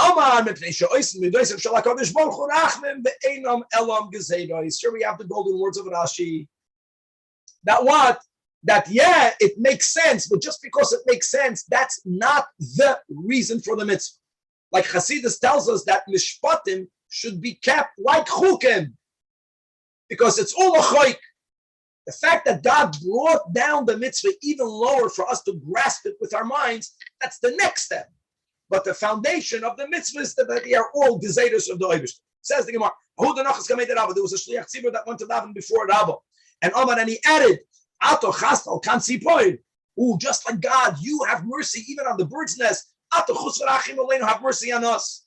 Another version is you can't shech the father, the mother. The father is a machlekes. The father, the mother, and the child on the same day. You should have rachmanas on us. So Rabba heard the Baal Tefillah. Rabba made a statement for his Talmidim to hear. Wow, how great! Oh, he knows this Baal Tefillah really knows how to daven. Abaya, his student, also his stepson, said to Rabba, no, you got to silence him. So the Gemara says, yeah, indeed, the Rabba sometimes made statements to test the sharpness of the students.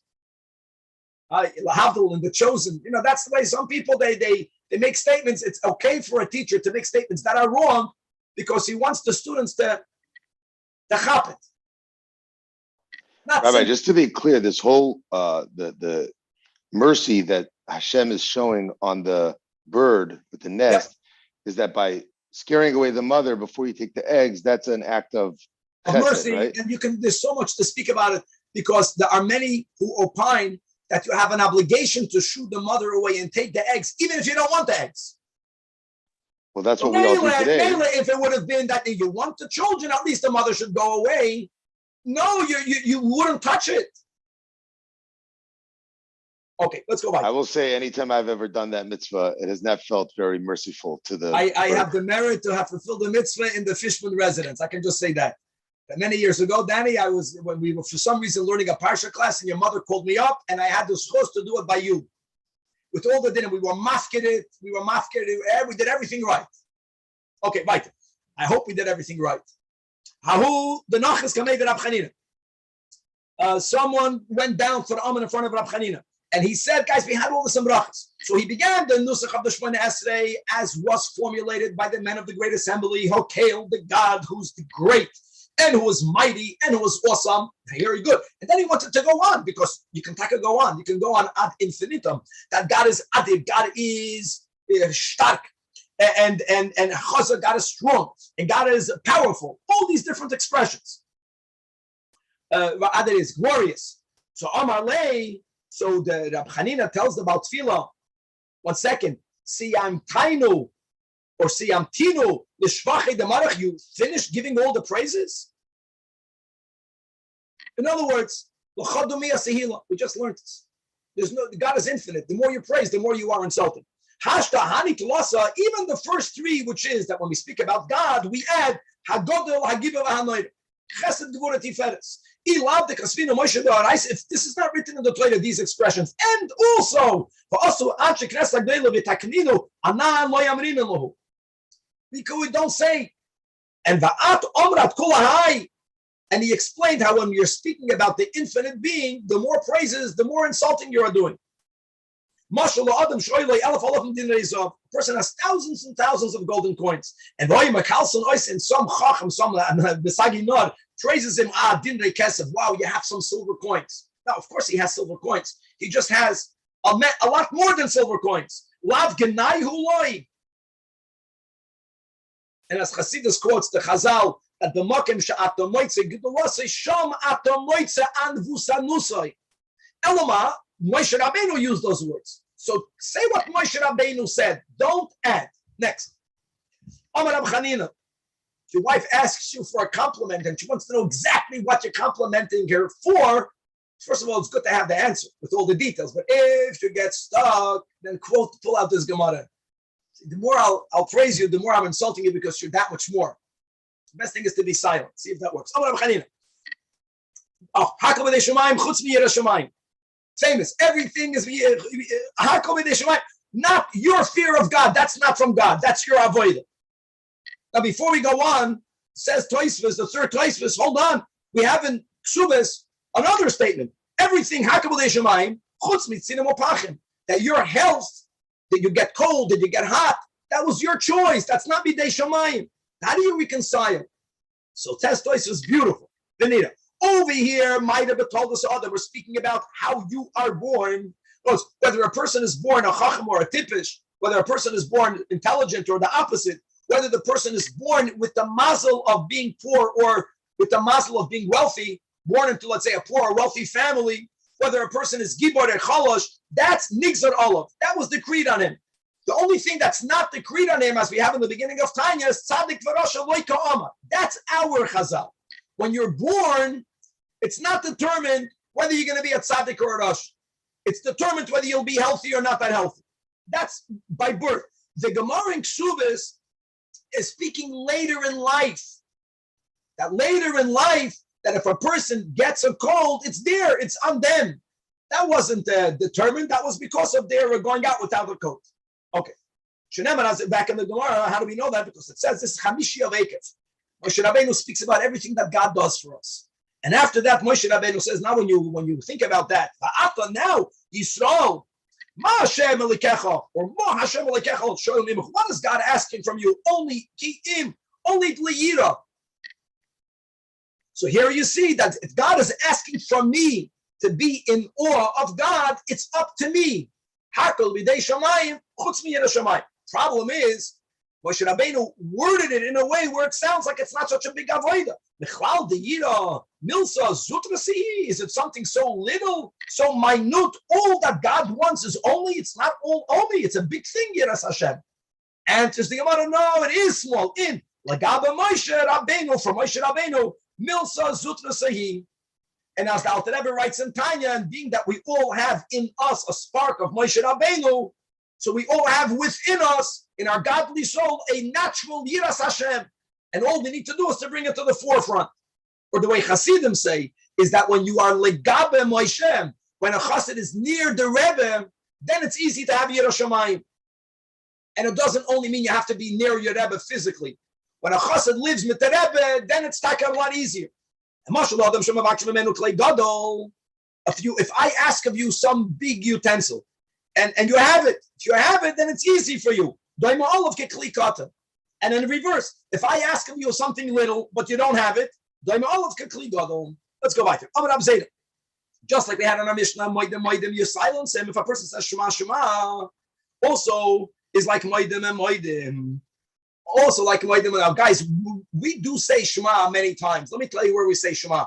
We say Shema at the end of Yom Kippur. Shema Yisrael, Hashem Elokeinu, Hashem Echad. Everyone responds Shema Yisrael. Every Shabbos, meaning we take out the Torah, Shema and Echad Elokeinu.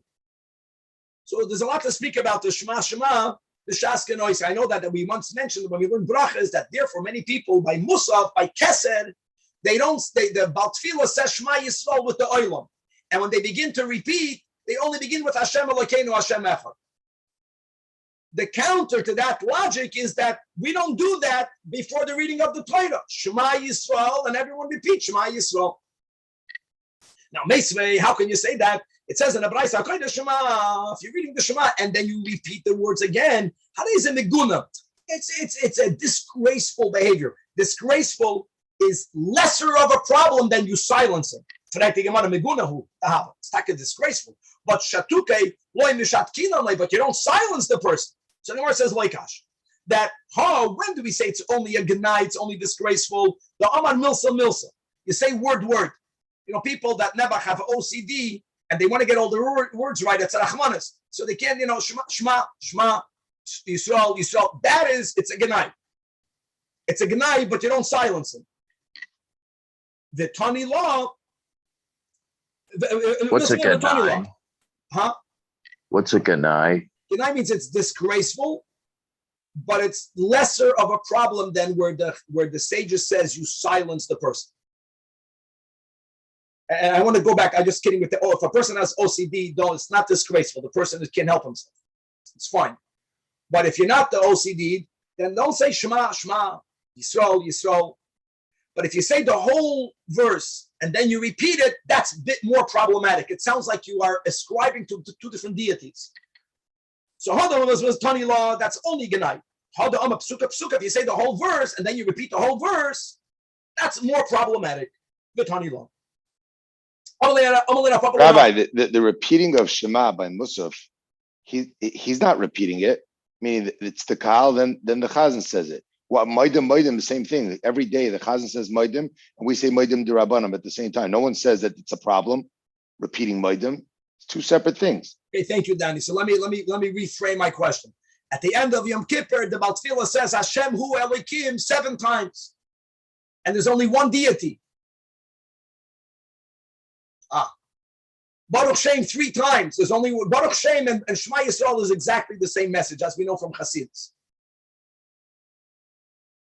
So I just want to say that there are times when we do repeat it, and it's not problematic. Moedim is always problematic. Shema is sometimes problematic. And so after Yom Kippur, only say Shema once, though. That's I know that, sure. but I know that. But the concept of having 2 deities, l'chayre should go to Hashem Hu Elokim. Okay, let's go right. But it doesn't go that way. We're doing it right. Rabbi Z, just quick question. If you say Shema, you don't have Kavana, you say Baruch Shem, and you say it again. Is that a problem? Aaron?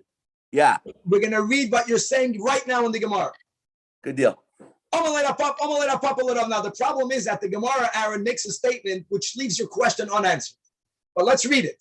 So the Papa told Rava, how can you say that if a guy says the whole Shema, and then he repeats the whole Shema, and then he repeats it, you silence him. Maybe the first time you didn't have Kavana, and now you're having Kavana. And guys, it's so good that in brachas, what did we learn? That really the same is true for the Shemona Esrei, especially the first bracha and the Shemona Esrei.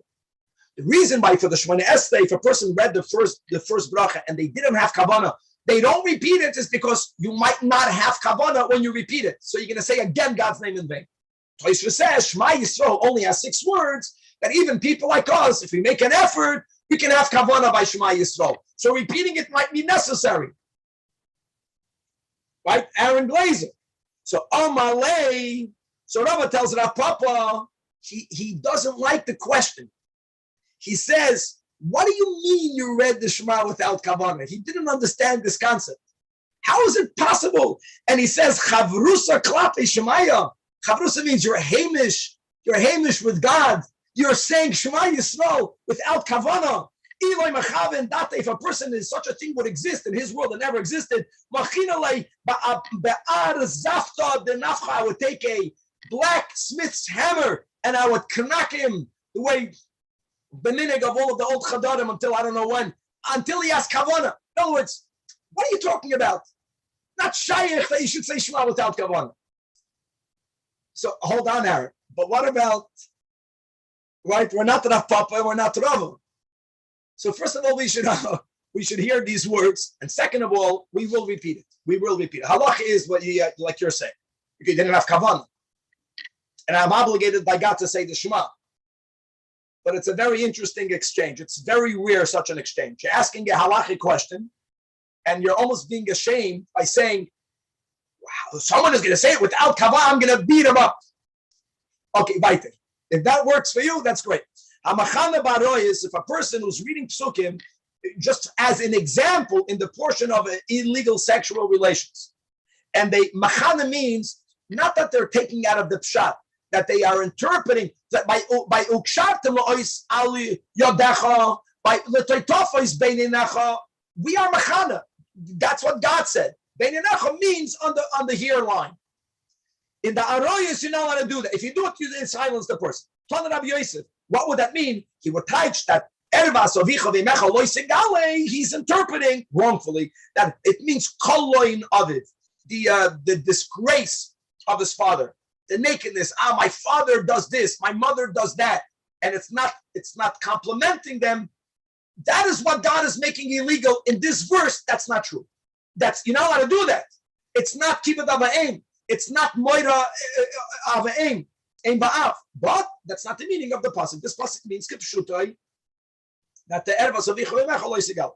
Or Rabbi, don't we always interpret psukim like we always give another esoteric meaning that's or not whatever a problem it is? as long as we know, Danny, good point, that we're giving an esoteric interpretation. But that's not the pshat. What is the pshat? Not what I think the pshat is. What God told Moshe the pshat is. The pshat of the Teitofos Beinenecha, the pshat doesn't mean here. The pshat of Loisitim Mizaracho, Loisitim Lahaver Lamoilech, the pshat is that this is not connected to Aroyas. This is don't give your son or child to the priest that would lead your child through fire. That's the pshat. So if someone today says, don't give your kid the smartphone because that's like Lamoilech, you say that's a. If they're saying this is the pshat, then Meshaskin Oisoi bin Azifa. If they are saying that this is a drasha, then it's 100% okay. Not okay to give the smartphone, okay to interpret it that way. What are they saying? Oh, it doesn't fit. The context doesn't fit. So it must mean that it means the pasuk is saying don't have a relation with a kutis. If you'll have a relation with a non-Jewish woman, God forbid, you might end up fathering a child. And what will happen to that child? The mom might raise the child avodah zarah, and that's the meaning of the verse. Al pi pshat. Don't say that. No, that's not the pshat of the pasuk. Next Mishnah. So now I look at the link. The keshed is about kolin aviv and kolin. Rabbi, if you have a child with a woman that's a kutis. So isn't the child not Jewish? Correct, but still, you gave the DNA material, you gave your biological material, that's the biggest, you broke the Havdalah that God created, and that child could be raised l'avodah zarah. And that's an issue? It's not, that's the biggest issue. That's the mu'uvas ha'shelur chaliskin, God forbid. It's not this pasuk that if a person has a non-Jewish child, then it's a sin for which there's no tshuva because their sin is alive. Unless there's a tshuva gedolah, pakeach chivrim, it's ein kanamaki. Okay, says the Mishnah. Speaking about not saying uncomplimentary things. Now, there are certain verses in the Torah that you'll see were not either read or they were not, the Targum was not given even during the times of Targum because it's uncomplimentary or people would have understood it in an uncomplimentary way. So, Ma'aser Reuven, what's Ma'aser Reuven? Where it says in Vayishlach the words Vayishkab es Bilo, Pelagish Aviv, that Reuven slept with Bila. That's the type she laid with Bila, the pelegesh of his father. Says, you read those words. The Balkaida doesn't skip it, but you don't read the Targum even bisman that the Targum was read. Because you might misunderstand the meaning. And as we all know, it wasn't that Reuven actually, by Yishkav, he did not have a relation with his father's pelegesh. He simply, the kavod of his mother, but not just, what he did was he moved the bed of Yaakov Avinu into the tent of Leah. Maisa Tamar, Yehuda and Tamar, not only is it yes read, we also read the Targum. It degrades Yehuda. The Gemara is going to say it complements Yehuda. We learn from Yehuda, Tzat Kamimeni. Maisa Egel Arishan, the first part of the record of Egel and Parshas Kisisa is read and interpreted, even though it speaks about something not positive about the Jewish people. But Vahasheni, we are referring to specific verses later in that same Parsha. It's actually what Aaron began to tell Moshe. We never skip over words in the Chumash, but there's no Targum. Then when they used to give the Targum in the shul, they don't read the Targum. And as the Gemara will tell us, because the words in the Chumash is that Aaron told his brother that out of the fire came the calf. And it sounds like the calf had some sort of life of its own. And we know all the Midrashim that there was a Shem Hashem, the one that Moshe Rabbeinu used to bring up the Aron of Yosef, that was thrown into the fire. But all of that, you have to explain a lot. The Targum, I know that it's a translation, but it's an interpretive translation, but the interpretation part is minimum. And it can create a misunderstanding. Next, Birchas Kohanim. Imagine, Birchas Kohanim was not read in Targum. You have to understand why. Maisa David the Amnon. We're speaking about Amnon, right, and Tamar, the sisters, with the terrible story of rape, the whole story. Some of it, we'll see, is read when you read the Haftarah, when you read Navi, but you never read the Targum. Gemara will go case by case. Another did. And we're going to learn in Chagiga, guys, right in the beginning of the second chapter, Ein Darshan, right, Kol HaMistakel Ba'arba, right? Rasuloi, Ki'ilu Loi Bala Oilam. My Lamata, my Lamaila, my Lamata, my Lapana, my La'acher. We're going to get to that in a moment. So one opinion is, don't read don't even read it in Haftarah. However, Rabbi Yehuda allows you to read it. And by the way, we paskin like Rabbi Yehuda. I want to go back to a few daf ago. We paskin like Rabbi Yehuda. We were insisting the Mishnah is like Rabbi Yehuda. When do we read the MERCAVA? On the first day Shavuos. We read the Haftarah, Ma'aser MERCAVA. Rabbi Eliezer Oimer, that there is a part of the Haftarah, there's a portion of Navi in Yecheskel that has in it the verse Hoida Es Yerushalayim, make the abominations of Yerushalayim be known, and it describes the non-positive behavior of the past of some people in Yerushalayim. It's so uncomplimentary to the Jewish people, we don't read it. Says the Gemara. We're going to have really three categories. Yes, there are certain parts of the Chumash, there are certain parts of Tanach that not only are they read, that's the majority, but they are always interpreted. Keminig, like we learned in the last daf, verse by verse in the Chumash, by Navi, 3 verses at a time. The yesh that we read the scripture, but even during the times that you had a Targum, and then the yesh that it's not read and not interpreted. And now we're going to go to all the three categories. Number one, and we have an amount to remember. Balat Akan Nishpei is the siman. Ma'aser Bereishis, the beginning of the Chumash, is read and interpreted. In fact, the Gemara, why do I even need you to tell me that? Pshita. So the Gemara says, no, not Pshita. Because Ma'al Tema Asul Shayuli, you're going to ask the questions we just quoted over here from the second Perek of Chagiga, that one should not ask Maila Mata. Now we're going to learn this in Chagiga properly. We're going to attempt to learn this properly when we learn Chagiga. Just to know quickly, now that we're learning this before Yud Shvat, right? The whole Maimed is based on the Tikkun HaZoyer that says Ein Soif Lamaila Aden Ketz Ulamata Aden Tachlis. Maybe that's somehow connected to Maila Malamata. The whole theme that the oitzid is Lamaila Aden Ketz, that it's beyond Gilui, it's called an oitzid. But if you're going to begin asking certain types of questions regarding godliness, that one should know from the outset that you won't understand. And if you think you will understand it, that's Chafei Amid Beis. Or similarly, if you're going to ask Ma'ilo Fnim, Ma'ilo Achad, literally what's before and what's after, what does that refer to? We're going to learn this in Chagiga. These are mystical concepts that normally we don't expound of these things in public. And one might think that if you're going to read Ma'aser Bereishis, it's going to provoke people's asking of these questions in the wrong way. Kumash Malon, that we're not concerned about that we read it and we interpret it. Next, we read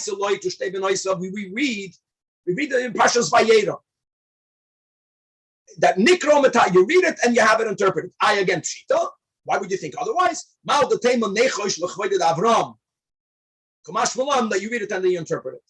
Rav Moshe Feinstein wrote in his introduction. He was a Rav in Europe before the war. And he writes that when he was an assistant rabbi, or when he was beginning in his rabbinate, he was called to the bedside of a person that was about to pass away. This person had a illness that was not from this world. The person's tongue was almost as long as his navel. It was elongated. And this person knew he was dying. And he told Rav Moshe that I need for someone to hear, why am I passing away? And what he said was that they read the Parsha of Lot and his daughters. And he spoke derogatorily about Lot's daughters, that they had a relation with the father. So Chazal tell us that they did it l'shem shamayim, because they thought that the world came to an end and the only living human beings is their father and themselves. And he made a cynical comment. Yeah, sure, the daughters knew that they thought no one is alive. They spoke not positive about Lot's daughters. And he says to Rav Moshe, this is written in his say, in his Akdama, that this man says that I dreamt two very old women came to me. And they introduced themselves as Lot's daughters. And they were very offended by my making fun of them, because it's emes that they had no idea that there's any other human being alive. Wow. So good. So we're not afraid to the honor of Avraham, because it doesn't dishonor Avraham. Because like a Cain, who did Cain have children with? With his sister. It's not Shaloi Lechavai. There was no one else. Right. And Chase with his sister. Okay. Maisa, Talmud Yehuda, you read it and you interpret it with the Targum. Pshita, no, Mordechay Leichush Lechvoided Yehuda. Kumash Malon, this is his covenant. Beautiful answer. You are praising Yehuda. Shvacha Yehuda Oida. This is a good klal in life. You know, sometimes people think they are insulting you or others. Wow, that many years ago you did this and you did that. You're praising them. The fact that a person in the past lived a life in which had in it some behaviors that are not good and now they're not doing it, that's the biggest praise. The greater the contrast, the greater the praise you're giving it. Maisa Egel Orishain, the first part of the record of Kisisa, up until those few verses that could be understood as if the Egel had some sort of autonomous life, is read and interpreted. And Pshita, Ma'odetema Lechosh Lechvoiden Shal Yisrael. So here the Gemara says, Kamash Malan, that you should read it. Why? Not only because of the tshuva. Here it's even more than that. That when a person suffers embarrassment, that's part of their kapara.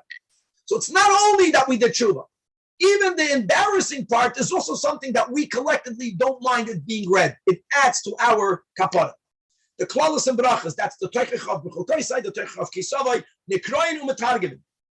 Pshita, why not? So now the tema nechosh dilmam paiged datayu the tzibura, that people will become disheartened. Kumash Malon, we're not concerned about that. Now I know, Chedra, that our minig is that we read it a little bit in a lower tone, but there's a balance to that. We're reading Torah. Not, God forbid, that you should make it, too low. Actually, in the latter generations, many great Hasidic Rebbe's says that you should scream them now, because before they happened, Dilma Feiga Datayu de Tzibura. They happened already in the Holocaust. Plus, so the Kloisenberger Rebbe says you read it loud. You want God to hear that the curses that He gave in the Torah, worse things happen to us. At least not to make light of it, meaning when you read it too low, too quick, you're being mezalzel. It's part of Torah. Right. And Alpi Hasidus, that it's really brachas. Brachas you read loud. Azara is Anshin, all of the punishments. The Torah says don't do this and you'll be punished. They all have to be read and they have to be interpreted. Pshita. When you begin creating a society where if you do this, you'll be punished. What is the downside? People might serve God, not to serve God. People might only abstain from sinning because they don't want to burn in hell, which is a very selfish way of serving God. Of course, it's a lot better than sinning, but it's klipas maiga. So you would think that the azara, that all of the punishment should be read quickly and slowly. Kamash Malon, don't worry. That people will learn Hasidus and they'll understand that that's not what should motivate us. There's a punishment. It shows on the severity of the action. But we serve God not to go to Gan Eden, not to go to Gehenna. We serve God because we want to serve God. Maisa, Amnon, V'Tamar are read and interpreted. Now, by the way, what did we have in the Mishnah? The Gemara is going to reconcile it with the Mishnah. Maisa, Avshalom, the whole story is read and interpreted. On both cases, Pshita. Answers the Gemara, Mal the Tema Lechushli Kari did David. I mean, David was the father of Amnon. David is the father of Avshalom. They did terrible things. Maybe it's as a disgrace to David. Kumash Malon, that you read it. Next, Maisa Pilegish Begiba, that terrible event is read and interpreted. Again, Pshita answers the Gemara, Mal the Tema Lechushli Kari did Binyamin. Let's have some covet to the tribe of Binyamin. Kumash Malon, that it's okay, that you can read it and interpret it. Next, second wide line. What we learned in our Mishnah, that the part of Navi that has in it the verse Toida es Yerushalayim es Toy Oy Voisel, Toy Avoisel, is read and interpreted. And by the way, that's not what the Mishnah writes. So here we have an answer. Pshita says, no, La Fukim in the Rabbi Eliezer, who prohibits reading this for the Haftarah. And not only do we have it in our Mishnah, but there's a Braisa that quotes a story. He was reading it in front of Rabbi Eliezer, Toida es Yerushalayim es Toy Avoisel. Rabbi Eliezer took such offense that someone is criticizing the Jewish people. That's the father of all of the Hasidim, beginning with the Hasidic Rebbes and following the Hasidim or the wannabe Hasidim. That when we hear a Jew getting up and criticizing the Jewish people, we are allergic to those words. Rabbi Eliezer says, yeah, you're going and you're publicly speaking about the abominations that happened in Yerushalayim. Go find out the abominations that your mother did. And they went and they found out they found that there's a blemish in his yichus, that he was not born in a kosher. He didn't have kosher lineage. So yeah, there's a big chiddush. There's a tzad to be never to criticize the Jewish people. Etc. Next, the Eilon, the crime, this is all the Gemara expounding the Braisa we had on Amud Aleph on the bottom. What is read and not interpreted? Rav Don Simon, Meiser Uven, right? We just quoted this in the Mishnah. Nikra Bavalay Mitargem. Meiser Rav Chanin Ben Gamliel, Shahalach Le Kabul. He went to the city of Kabul and V'hoyukoy Chazan HaKnesses. Vayhi B'Shchoin Yisrael.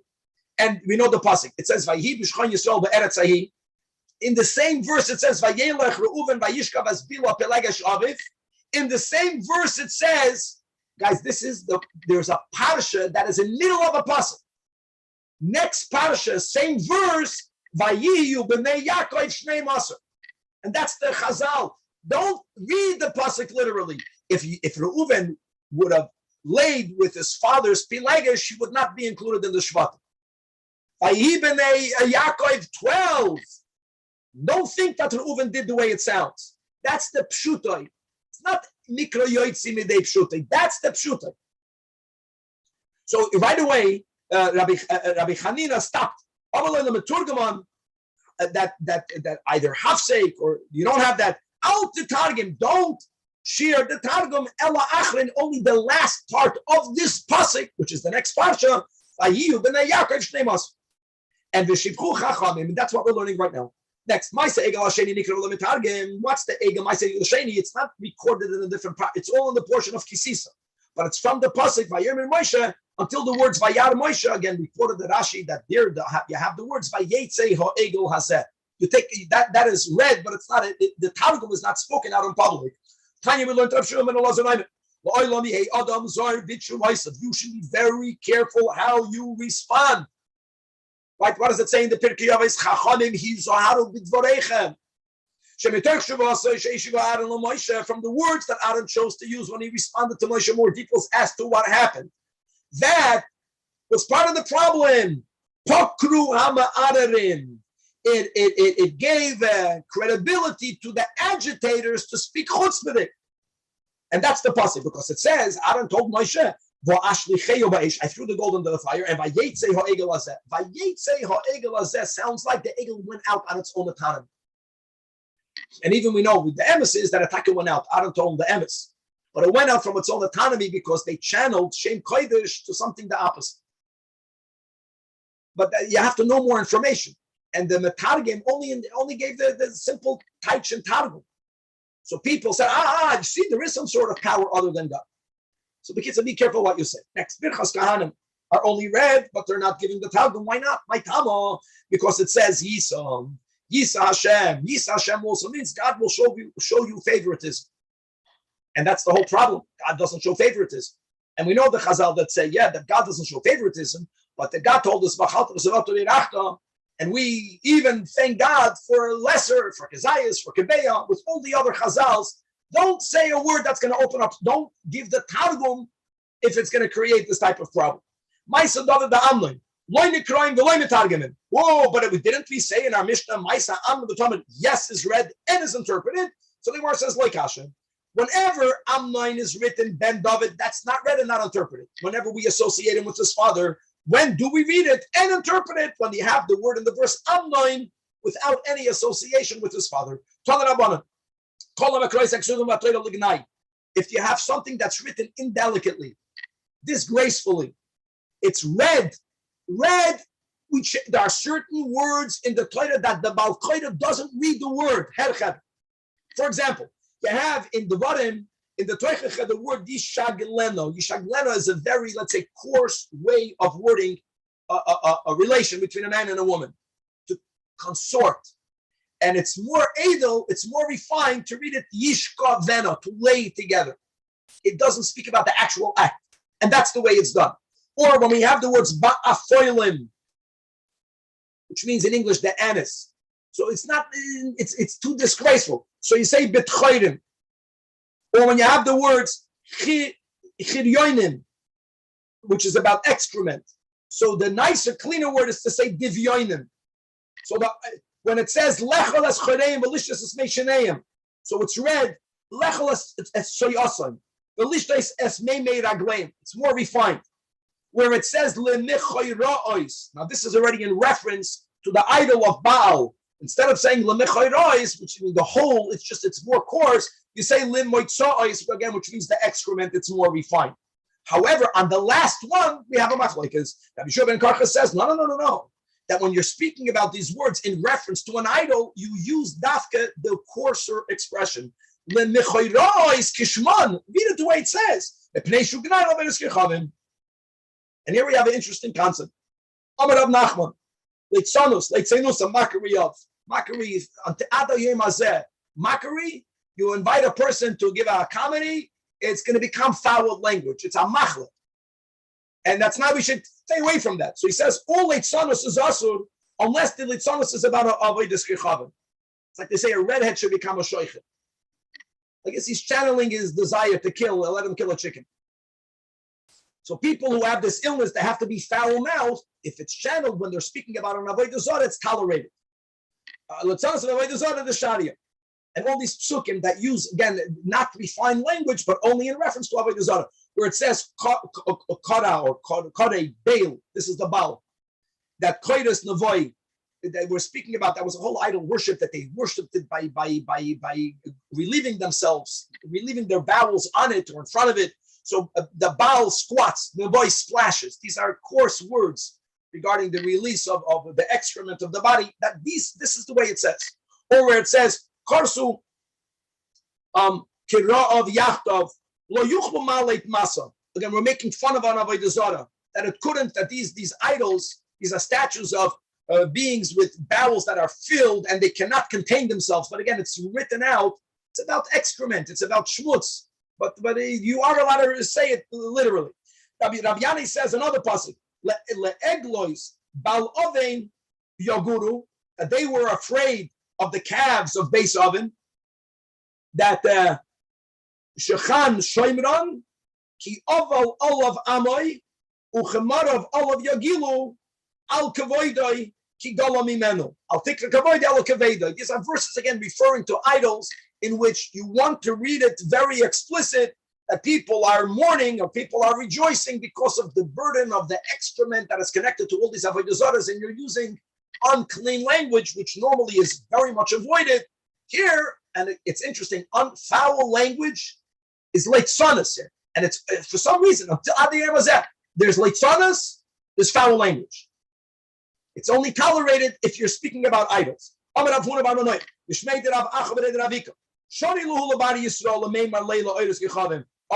Yid can tell an idol worshiper, take your idol and va'amche b'shin tov. Shin tov, sheit is baraks. And it's a word that we don't use. But you're telling a non-Jew, take your idol and put it, you can tell him and put it in your shin tov. You can say that expression. If someone has a very bad reputation, that means that many people are accusing him or of her of committing adultery. They have a reputation of being an adulterer. And we're going to learn also in Yavamas, there is a credibility that we give to reputations. There's a coil that we have to take into account. So then, once they have this bad reputation, they're known to be adulterers. Shari lebazuye begimel shin. You can say the gimel shin. Gimel shin is that you are a son of a zayna. That's what Rashi says. Gimel shin is bar girta zayna. You can say that. You son of a zayna. Haiman, again, unclean words, but if someone has a bad reputation, that's also like an avodah zarah, you can use it. Now the opposite, let's finish the Perek on a positive note. That Haiman, the Shapir, if someone has very good reputation, if a bad reputation, there's smoke, there's fire, you gotta give it credibility. If someone has a stellar reputation, then you should praise such a person. And not only that, Aman the Shafchi, whoever praises them, may brachas be poured on your head. What's the Chiddush? The Marsha says there is a Chiddush. Because there is another Chazal that says that if you praise a person excessively, you might cause for this person's non-friends to counter it, but they're praising that person so much, but that person does this not good and that not good. You are provoking people maybe to speak not positive. And we are countering it. And here this Chazal is saying that just like it's correct, if there is someone has a bad reputation, you can't say, do you have witnesses? When it comes to adultery, if it's not from one person, not from two people, there is a certain point where if so many people are saying that so and so is misbehaving, you have to take it into account, and you can therefore you can use words that you don't use regarding that person. So if you are to reprimand or to speak derogatorily about someone with a bad reputation, then you have to zelu umazeh. It's important to praise people with stellar reputations, because that's the way a society promotes good behavior. And to say, the more you praise someone, it might cause someone else to say Lashon Hara. No, you praise people with good reputations. That's the way you promote good behavior. And Chevra, God willing, we are starting tomorrow. So we should go around and promote everybody that hasn't committed adultery.